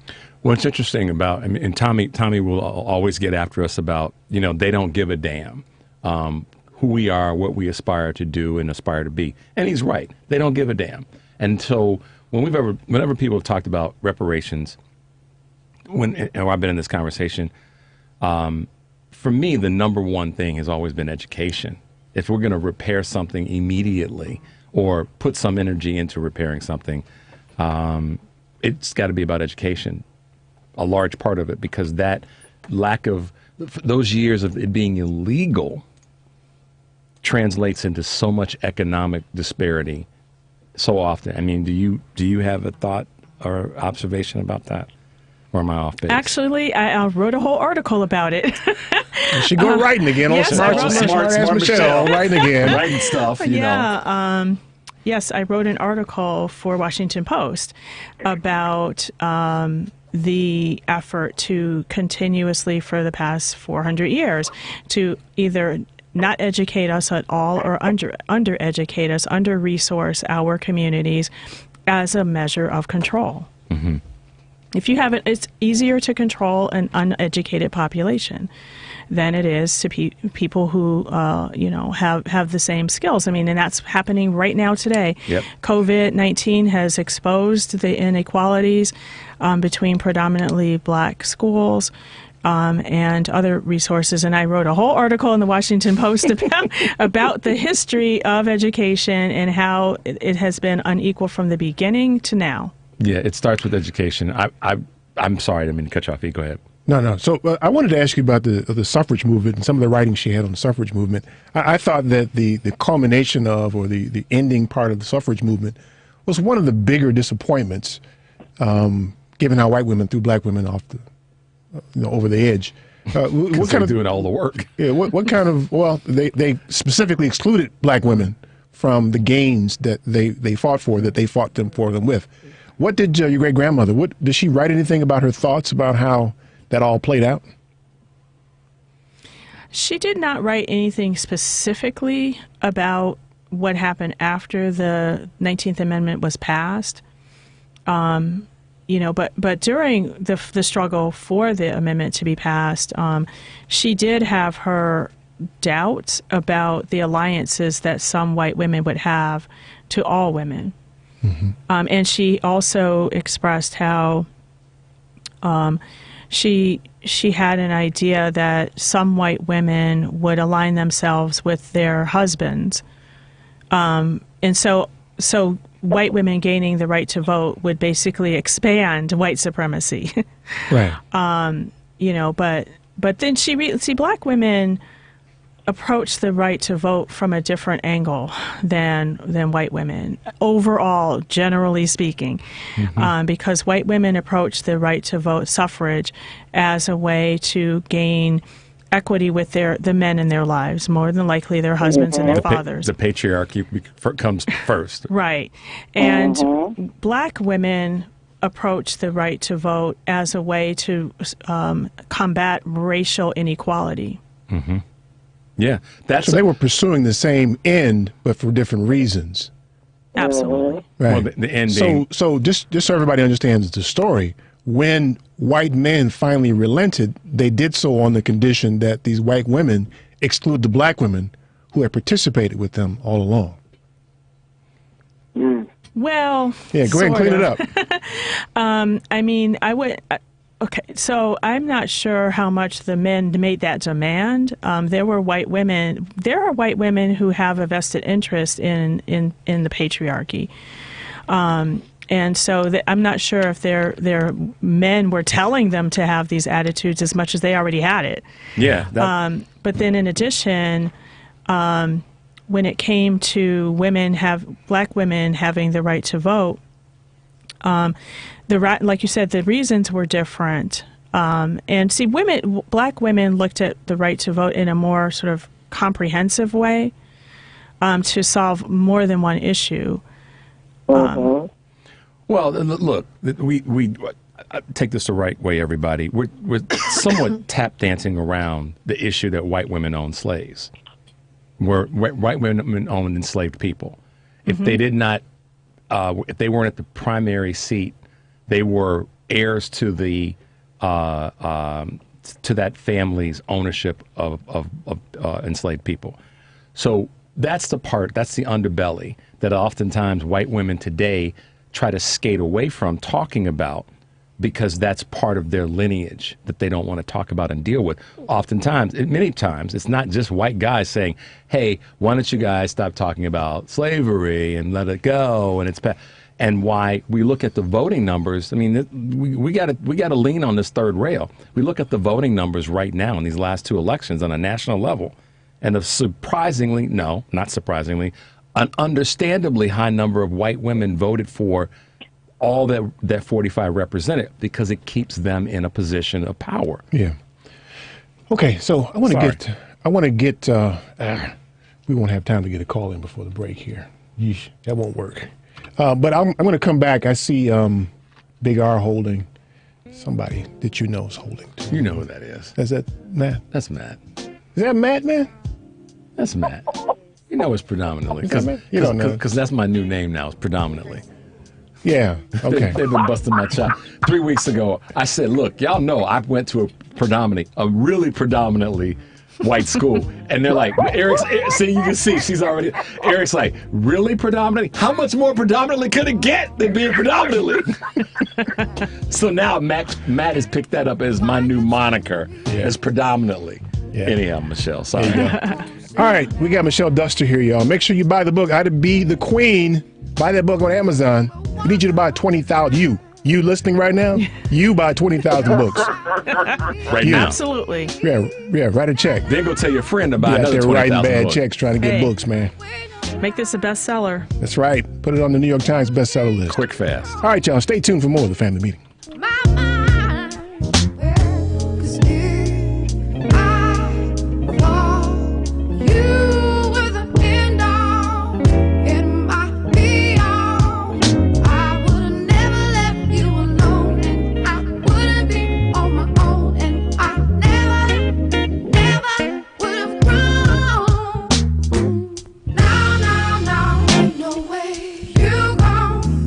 Smith, the owner of Masters Plus Tutoring Program, and the Family Meeting will be right back.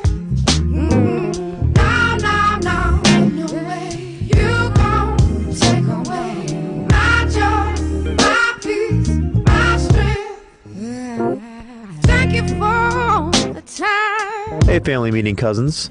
We all know that 2020 has been quite a year. COVID-19, the economy, financial markets, and the election have impacted our sponsors and advertisers across the board. We thought rather than being solely dependent on sponsors and advertisers to maintain our show, we create a Patreon Family Meeting subscription and membership page. The Family Meeting knows you appreciate what we offer weekly, from our Stop By and Pull a Seat dialogue, to our Red Hot music playlist, to our great guests, politicians, authors, small business minds, and the like. It is with that knowledge that we ask you to support the Family Meeting and become a cousin and a monthly subscriber to our show using our Patreon page. You can contribute as little as $5 per month to keep the Family Meeting a viable voice here on WCPT. YouTube, Twitter, and Facebook. Your monthly support will also help us expand our reach to touch more people across the progressive conversation. To become a Patreon subscriber, go to our website, thefamilymeeting.com, and click on the link. Simple and sweet. Thanks, cousins. We look forward to keeping this party going.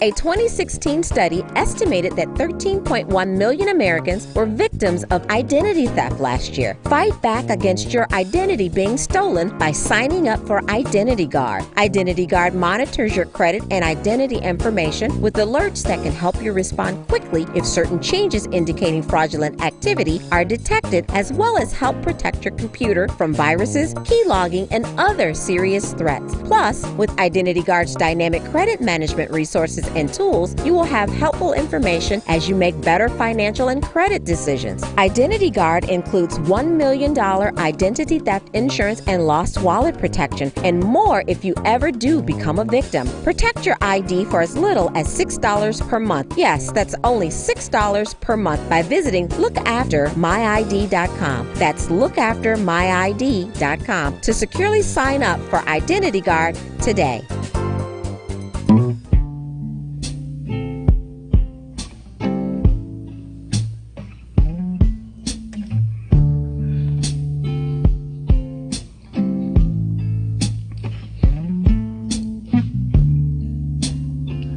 If I gave you my love, I tell you what I do. I expect a whole lot of love out of you.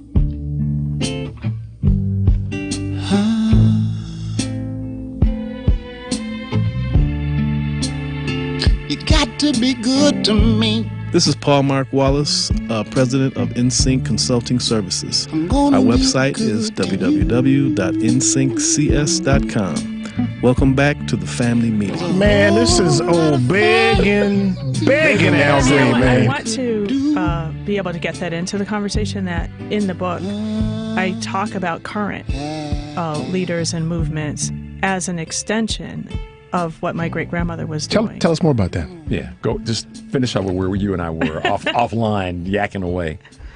Yeah, well, we were just talking about how we as a community of Black people have had to keep starting over from scratch, because so much, whenever we have achieved a certain level of success, there has been extraordinary level of backlash and destruction of whatever we've built.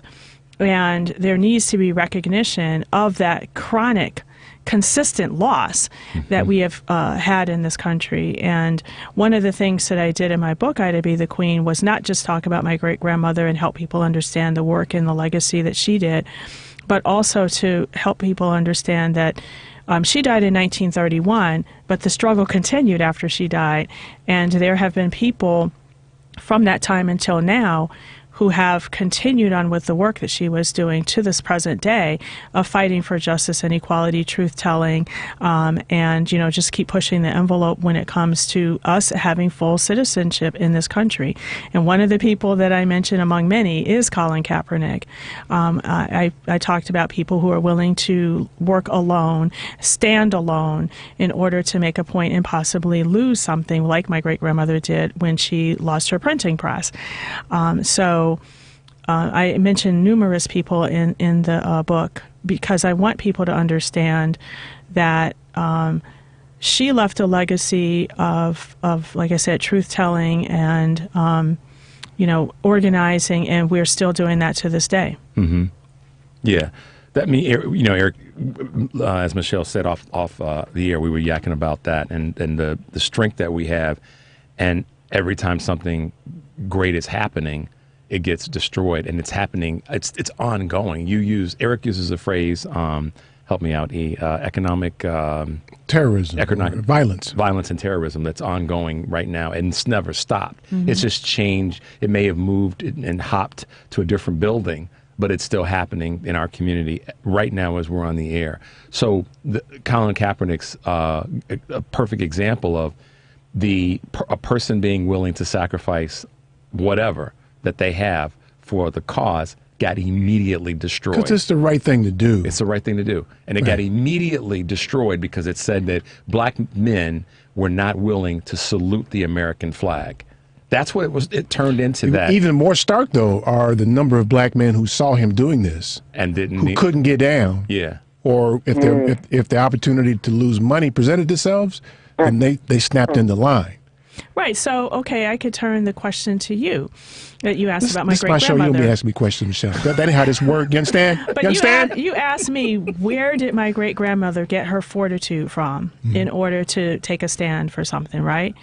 Where did Colin Kaepernick get his fortitude from? Because we have seen real life, real time in our own generation, or maybe a little younger generation, of people like Colin Kaepernick who and a few others who were willing to take a stand knowing that they could lose something, and so many others did not.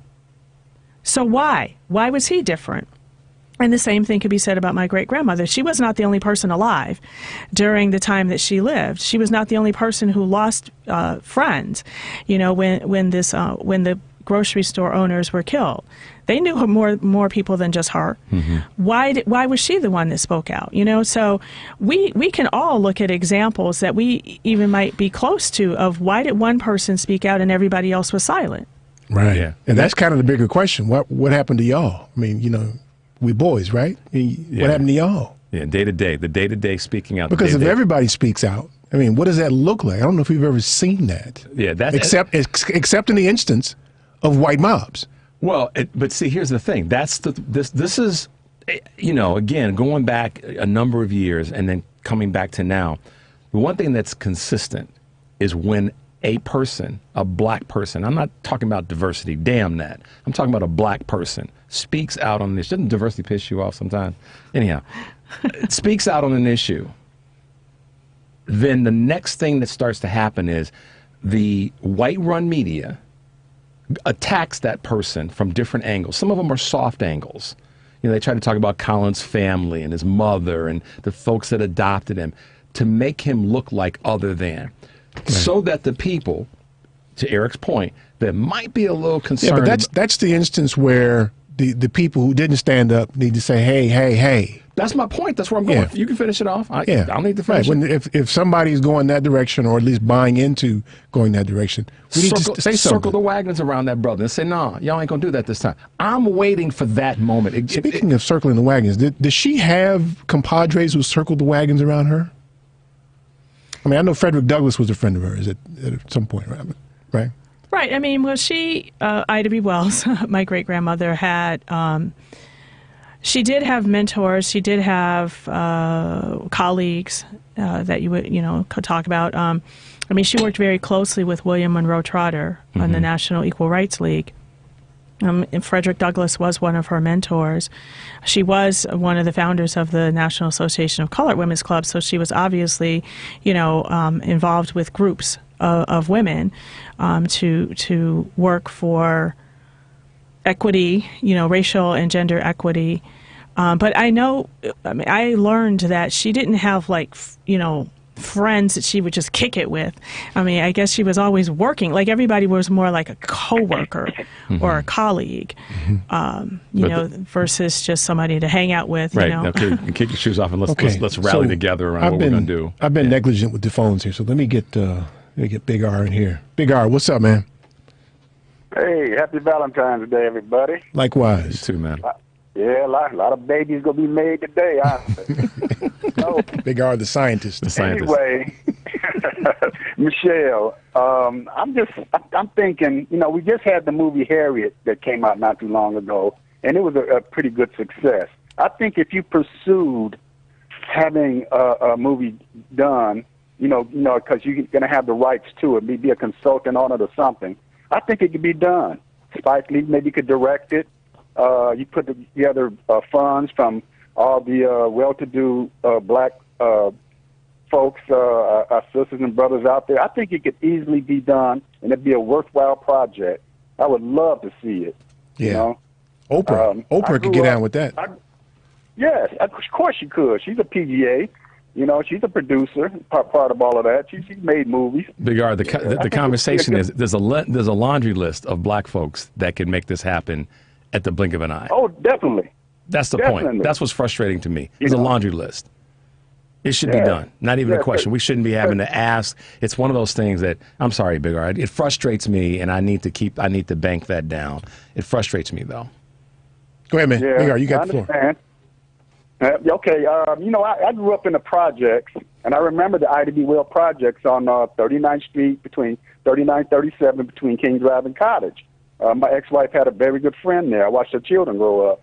And I wonder, I was thinking about how many people were born there, who lived there, and maybe even died there, who really took the time to find out who Ida B. Wells was. You know, if you go a little bit west past Wendell Phillips High School, across the Dan Ryan Expressway, I grew up in that project that was a little bit south of Old Comiskey Park. Yeah.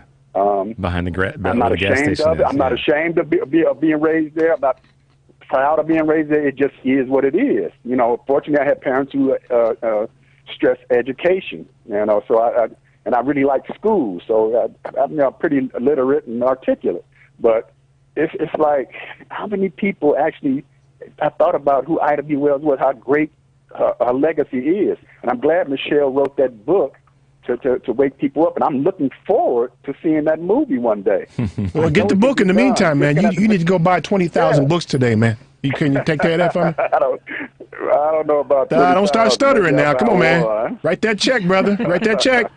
That's right, Big R. Yep, get 20,000 of your closest friends to buy one book each, or actually two books each. Don't worry, Michelle. It's going to sell. You know, you got these two guys help promoting it, and it'll get out there. But yes, what a legacy. Like I said, if they did Harriet, they can easily do Ida B. Wells. They should. I don't think there's a question if it can be done. It's just a matter of will it win and win, win and win. Yeah. Yeah, make sure you try and get that done. I would love to see it. Yeah, I would really love to see it. Hey, man, be well, man. Enjoy your Valentine's Day. Thanks, Big R. Oh, definitely. All right. All right, man. Yeah, the movies, I think it'd be a great idea. I think it's a little bit surface. Because y'all need to grab the book and read the book. This is not what you can do instead of reading the book. Right. It's on audio.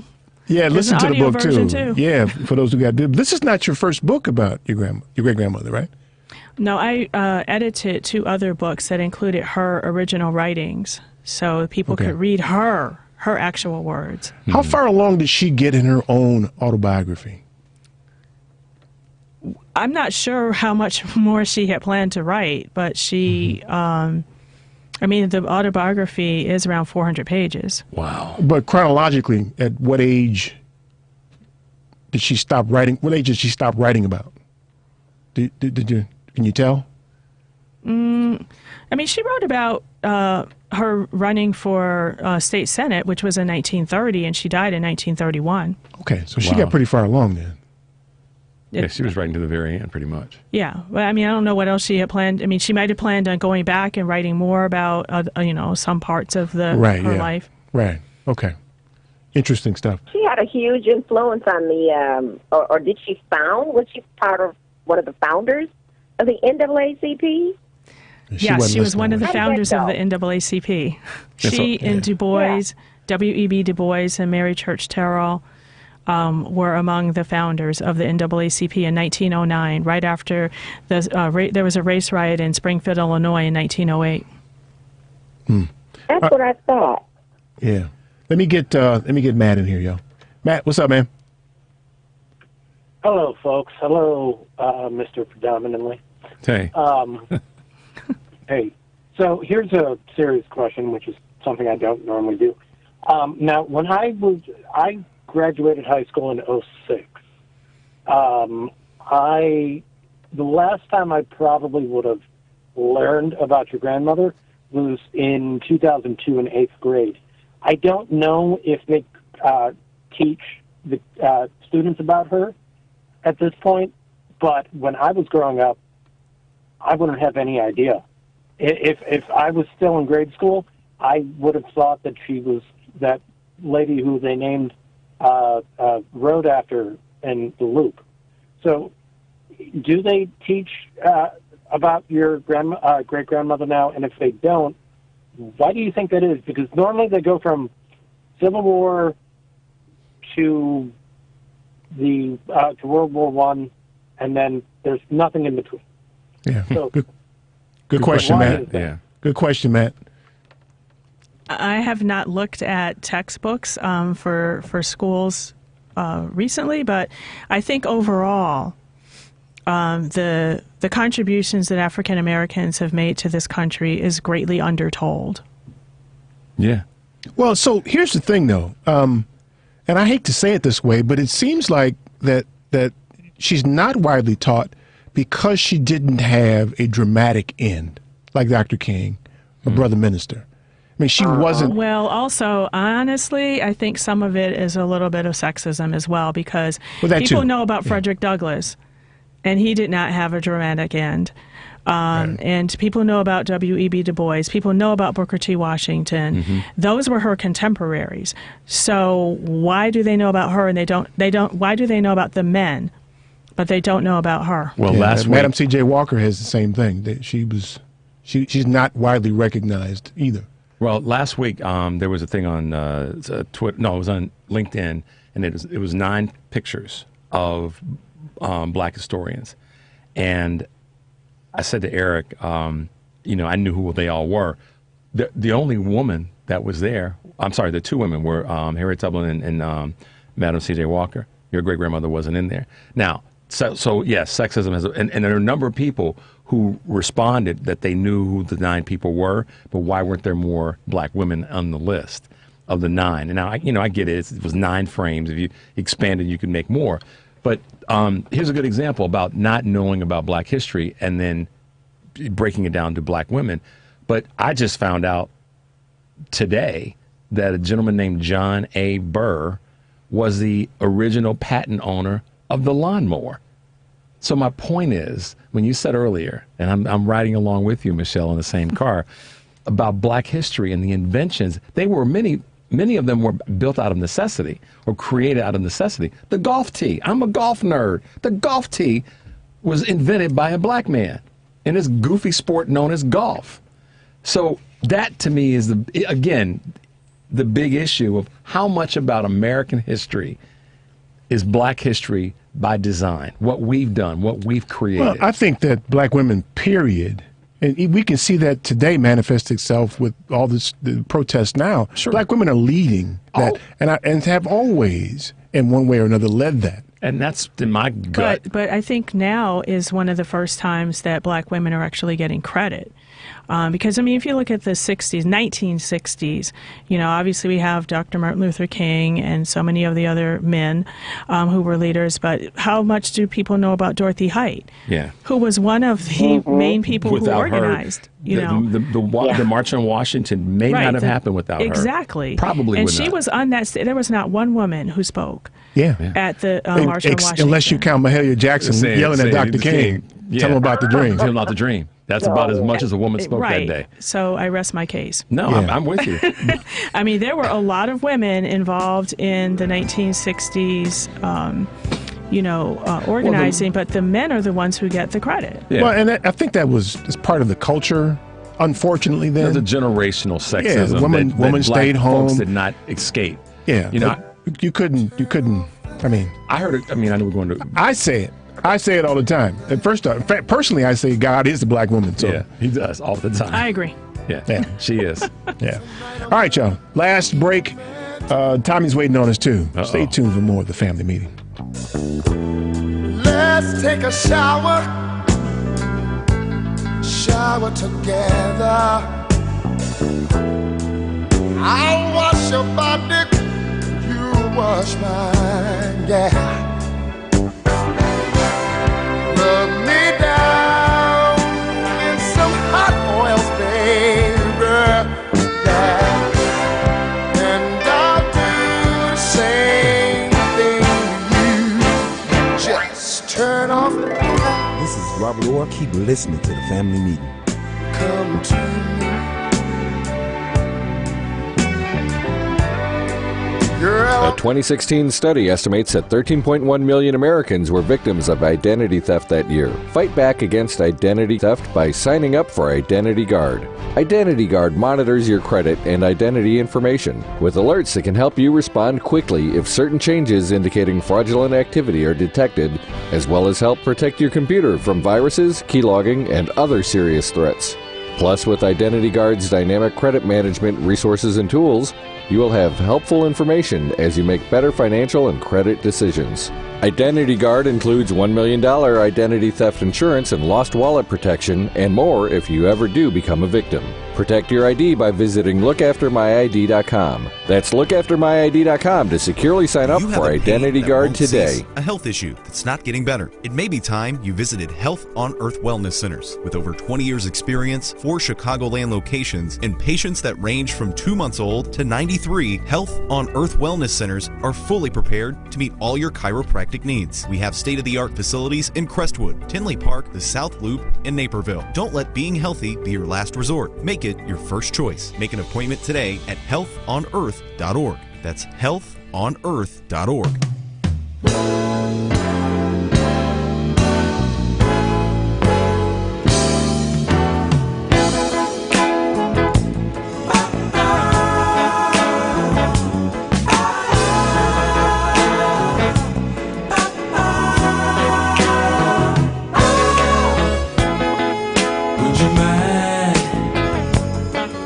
If I touched, if I kissed, if I held you tight in the morning light, yeah. Would you mind if I said how I felt tenderly tonight? Again, 'cause This is Karen Fleshman, founder of Racy Conversations, www.racyconversations.com, and welcome back to the family meeting. Yeah, y'all. So our guest today is our friend, our cousin. Oh, what y'all talking about now? I don't know. I'm trying to listen to Michelle and at Earth, Wind & Fire because this is the great. Okay. This is the best love song. You wasn't of all singing, time. was you? No, we were talking. Michelle, were you singing? No. She wasn't. You can sing if you want to. If you like singing. Girl. If you put down on bended knee, then I'll sing along with that.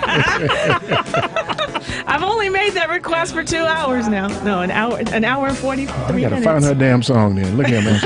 Hey, trust Our guest today is our cousin Michelle Duster. She's written a book here, Ida B. the Queen: The Extraordinary Life and Legacy of Ida B. Wells. Start with, look her up on Wikipedia. Start there. Yeah. That's enough for you to probably, whatever it says there is probably enough to get you started and get your appetite wet. Then you gotta go get the book. You need to buy 20,000 books today. 20,000. Do it at the same time. Look her up on Wikipedia and place that order. Yeah. And there's an audio. Who reads the audio book, by the way? I do. Hey, Yep, she you'll reads hear the my book voice. too. If you enjoy her voice now, you can buy that on Audible. Yeah. You can buy Ida B. the Queen on Audible. Get the book, y'all. Does that count towards the 20,000?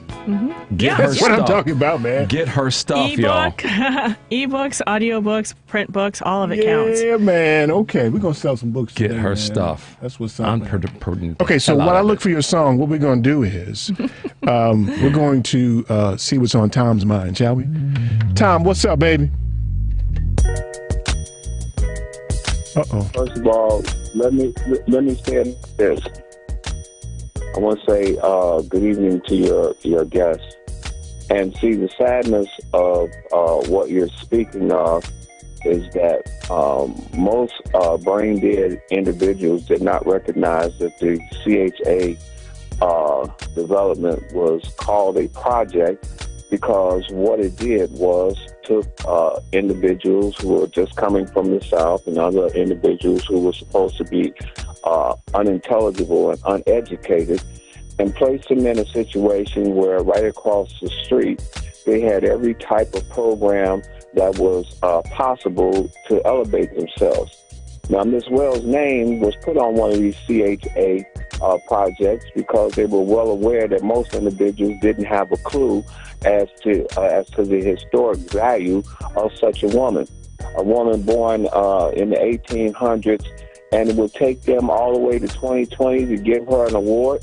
It would be interesting to hear Ms. Wells right now as you would ask her, well, Ms. Wells, what would you make of these times and stuff? Well, I'm quite sure she would say, well, hell, if I was writing all the way back then and telling you what's going on, the problem here is y'all just stupid. That's just the bottom line to it. And so it reinforces the fact for any black woman to recognize and understand her status, her power, how valuable she is, how intelligent she is, to also break the window of individuals trying to act like all of a sudden we just got intelligent. I mean, you know how far back 1800s is? It would be incredible to have had any audible, anything from this woman, all the stuff she went through. And now I stop and I sit back and I say to myself, we done been through a recession, a pandemic, insurrection, and now y'all want to try to act like you recognizing these individuals. See, the people who got the problem is really us. A people rich in history, rich in culture, and don't want to recognize and understand that the plight of our plight is basically acceptance. So I applaud you guys. I won't stay on long. If you notice, I ain't talking about throwing bricks anymore because I went to building cannons and rocket launches and stuff, man, because after that mess up there in Washington, D.C., where individuals can murder people and blue lives don't matter, and them senators and they got laws to protect them and keep them in power. The rule of law really doesn't matter, but I am thankful for one thing, that my mom and them made me sit down and learn about people like Fuller and Miss Wells and other individuals, that I wouldn't be uninformed, ignorant, which basically means that's why so many people are dangerous. Keep listening to the family meeting. Hell, Pastor Jack. Whoa, wait a minute. Stop the Jack. Slide the crack over here. I need to go to another place. Goodbye. That's our weekly contribution to your community safety, because if we don't let Tommy get it out here, he's going to take it out on somebody else. Coming to your neighborhood. So let me remind you again, we got Michelle here with us, and she been worrying me to death about this song. So worrying me to death about this song, man. This is her Valentine's song. It's her request. I like to be a DJ that puts it down. And she said that she's going to sing. That's what she said. Didn't she say that? No. Yeah, you did. You said that. No, she said I might. No, I didn't. She did say I might. Yeah, I ain't hear it that way. Yeah, that ain't how I heard it. Yeah, I'm the one that's referred to as the conciliatory member of the group, trying to always find a balance. Yeah, predominantly. Predominantly, yeah, exactly. No, really predominantly. Really predominantly. Yeah. Trust it. I'm not talking predominantly. I'm talking about really predominantly. More predominantly. Trust it. It's the predominantly-est. Trust it. It's catching, isn't it? You know, Matt's picked it up as a moniker. You know, Michelle's been here an hour and 41 minutes or whatever, 51 minutes, and she's already got it picked up. I love it. You know, I think it's because we all can relate. In some way, yeah. Because I've been in a predominantly-est environment, especially in some work situations. Oh, sure. Let me tell you what I like. I like being in a predominantly black situation when somebody's playing Frankie Beverly and Maze. And you just look around. I love black folks when Frankie Beverly and Maze come on. It's almost, you know what, E? You scare me sometimes, because there is something about his voice. We've talked about this before. It just hits you in a certain way. Well, you're going too deep, man. So what? Too bad. Trust it. Help me out, girl. But it's true. No, you too deep today, Richard. Right, that's too deep, man. You psychoanalyze Frankie Beverly's voice, man. That's what I'm talking about. I'm talking about all the big girls get up and do electric slide. That's what I'm talking about. And the brothers just sit back and admire. Right. Somebody working the grill. Yeah. You know, that kind of stuff. There ain't nothing like that. It's true. It isn't. And y'all just you should have seen us, Michelle. I'm sorry, I'm digressing a bit. Please. You should have seen us. Howard football played Harvard last year. Mm-hmm. We rolled up to Boston, man. We had a tent up. We had a DJ, and you should have seen the Harvard dudes with the little tailgate, drinking beer. Yeah, dude, you're doing all that stuff. And we was over there rocking Frankie Beverly. And is there a game? When does the game start? We don't even know, because we're busy having a good time. And they was sitting up at the fence watching us. You're like, wow. Like we were zoo animals. That's not they having a good ass time. And then they would invent whatever you all were doing. Yeah, they want to come over. Appropriate. They want to appropriate. Because when y'all dance, it look like a fight. Don't be coming over here dancing. Sharp elbows and stuff. running folks in the ditches. I'm sorry. We talked over Michelle's song. But she got the feeling that. You have to play it again. Oh, here we go. No, I'm just kidding. Wiki. Oh, man. Too funny, y'all. So our guest today is Michelle Duster. Michelle, I am happy that you came today. I felt bad asking only because you've been pimped. You've been pimped, man. Sorry. They're putting you out on all these interviews. I hear you everywhere. I'm about tired of hearing from you, to be honest with you. Oh, there's Michelle again. I'll be damned. damned. And then Richard said he never even heard of me before. I'm like, dude, I'm like everywhere, all day, every day. At least, I qualified it and I didn't lie. At least I didn't try to pretend like, oh, yeah. No, I just said, I haven't. It was on like PBS and on TV. I saw you on CNN or something. It was everywhere. Here's the embarrassing rub about it all. As we talked more, come to find out that she was high school and grammar school mates with my favorite cousin, Kevin Chu. And the other black Asian dude, huh? And Troy, and I'm like, small world. But at least I didn't lie. You know all black people know each other. But hey, that's because we cousins. That's because we cousins. Isn't this the family show? That's because we. You know Denzel, don't you? Y'all know each other, right? Yep. Yeah. Rolled up on the family picnic. That's right. Michelle, give us the website again.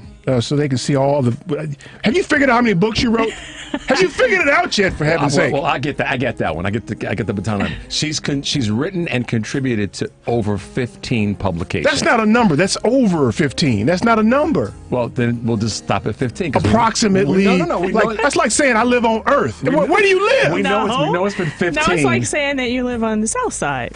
Where? No, yeah. Where on the South Side? No, it's 17. You said about 17? 17.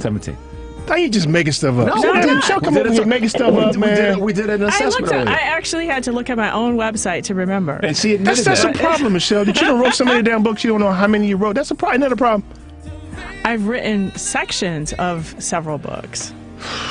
I know how many I've written myself, but then I've contributed. You're making my kidney bone hurt. No, I've written chapters. I've written the forewords. I've written essays. that are in other books. That's why I said she's written and/or contributed to 15. You said over. You said over. But and 17. And 17 is over, right? But so is 20. But 17 is the number. I don't know why we sitting here arguing about this stuff. This is like one of them weed smoking conversations. Okay. It goes nowhere. Okay, This ain't going nowhere. This ain't going nowhere. I've got a question. Yes, ma'am. I've got a question.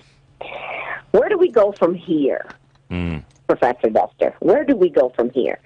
Because, as you stated, your grandmother was born in the 1800s, the late 1800s, right? The mid-1800s, 1862. Okay. Yeah. So she passed away in the 1930s. Here we are, 2021, and we are still fighting her same battle. Same fight. 90 years later, 90 plus years later. Where do we go from here? Eric always says we need to make the business case for them to turn or make the turn from the systemic racism that keeps black people down. And that's never been more true to me today as I've listened to you talk about your great-grandmother. Because she fought that fight. We're still fighting that fight today. We've got to do something different than just keep talking about it and keep fighting it. We've got to make a turn somewhere that actually gets us to where she hoped we would be by now. What do we do? That's a big question, Michelle. And that is a big question because I think we give ourselves less credit than we deserve. Because if you look at Black Wall Street in Tulsa, Oklahoma, we built our own. We had our own. We were self-sufficient in our own communities, and it was burned to the ground. It was destroyed. The same thing in East St. Louis. Illinois in 1917. We have had multiple communities that we built on our own. Robbins, Illinois. Robbins, Illinois. There are places in Florida. I mean, we can just keep going down the line. So when people say, well, you need to keep money in your community, we have done that, and it's been destroyed. So I don't really have the answer on what we can do, because I think we've tried every strategy. We've tried to integrate, and that, we had backlash against that. Then we were like, okay, we don't need to integrate. We'll build our own. We'll have our own. And then that's been destroyed. And then we've tried to, negotiate and figure out ways to sort of compromise, and that doesn't work. So, I mean, we can continue to try all the strategies. I think that the Black Wall Street example is the best example. But it has to be buttressed by, quite frankly, the attitude your great grandmother had. We got to arm ourselves and protect that community. We need to build a wall. Yeah. Build our own and then build a wall. Well, that's really kind of the only way with protecting ourselves. And it rides along with what Eric said 2 weeks ago, starting off the beginning of Black History Month, as it were. 3 things that we have to, when someone of the white community says what they say, which is, I want to help, but what do I do? And Eric came up with 3. Eric, you run those down real quickly and I'll be quiet. That is, don't let anybody call anybody who's an ancestor of mine or yours a slave. We were never slaves, we were enslaved. 2, you need to go out of your way, be purposeful about spending money with black businesses during Black History Month, hopefully after. And if you can't shop at black businesses, you need to ask somebody, do you have black employees, if they don't walk out? Yeah, so we take that. It's implementable. Michelle was skeptical about that. I can tell by the look on her face with a little song request in her hands. No, are you? No, I mean, no, I mean, people. People act like they're so confused about what they can do to be allies, and it's like, how about you just pretend that you view us the same way as you do your sister, your brother, your cousin. Mm-hmm. That's all we ask for. See, let me tell you the problem with that, Michelle. It makes too much damn sense. Yeah, and stop trying to feel good about the fact that you have a black friend and you got. Said that this isn't all fight. This isn't all fight. We can't change the narrative. No. Black people, we can't change this narrative. It's going to have to be white people. Yeah. We can be proactive and be positive and continue it, but it's not. This conversation needs to be had amongst white people, and they've got to change it. Okay. All right, y'all. You know what that music means. Yep. The book is Ida B. the Queen. Go to Amazon, go to Audible, get that book now. We need you to buy 20,000 books today. Right now. Today. Right now. Ida B. I'm writing a check right now. That's right. Ida B. the Queen. I'm buying 5 of them myself. I'm getting mine. Our guest today is Michelle Duster. Michelle, thank you. I know you're tired as hell, man. I know you got to be tired. They got you out on the street like that? Come on, man. Ready to get some sleep. Yeah, well, you need to come back and give us the results on the sale of the book, and we need to figure out if we can put together some reading groups to read this book, good along with Mike's book as well. Yeah. Tressa, thanks for the work you do, girl. You're welcome. Make sure you find Michelle's website. That is, what's the website again, Michelle?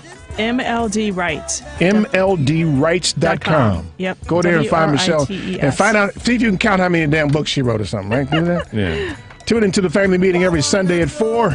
I'm your host, Eric Grant. Peace.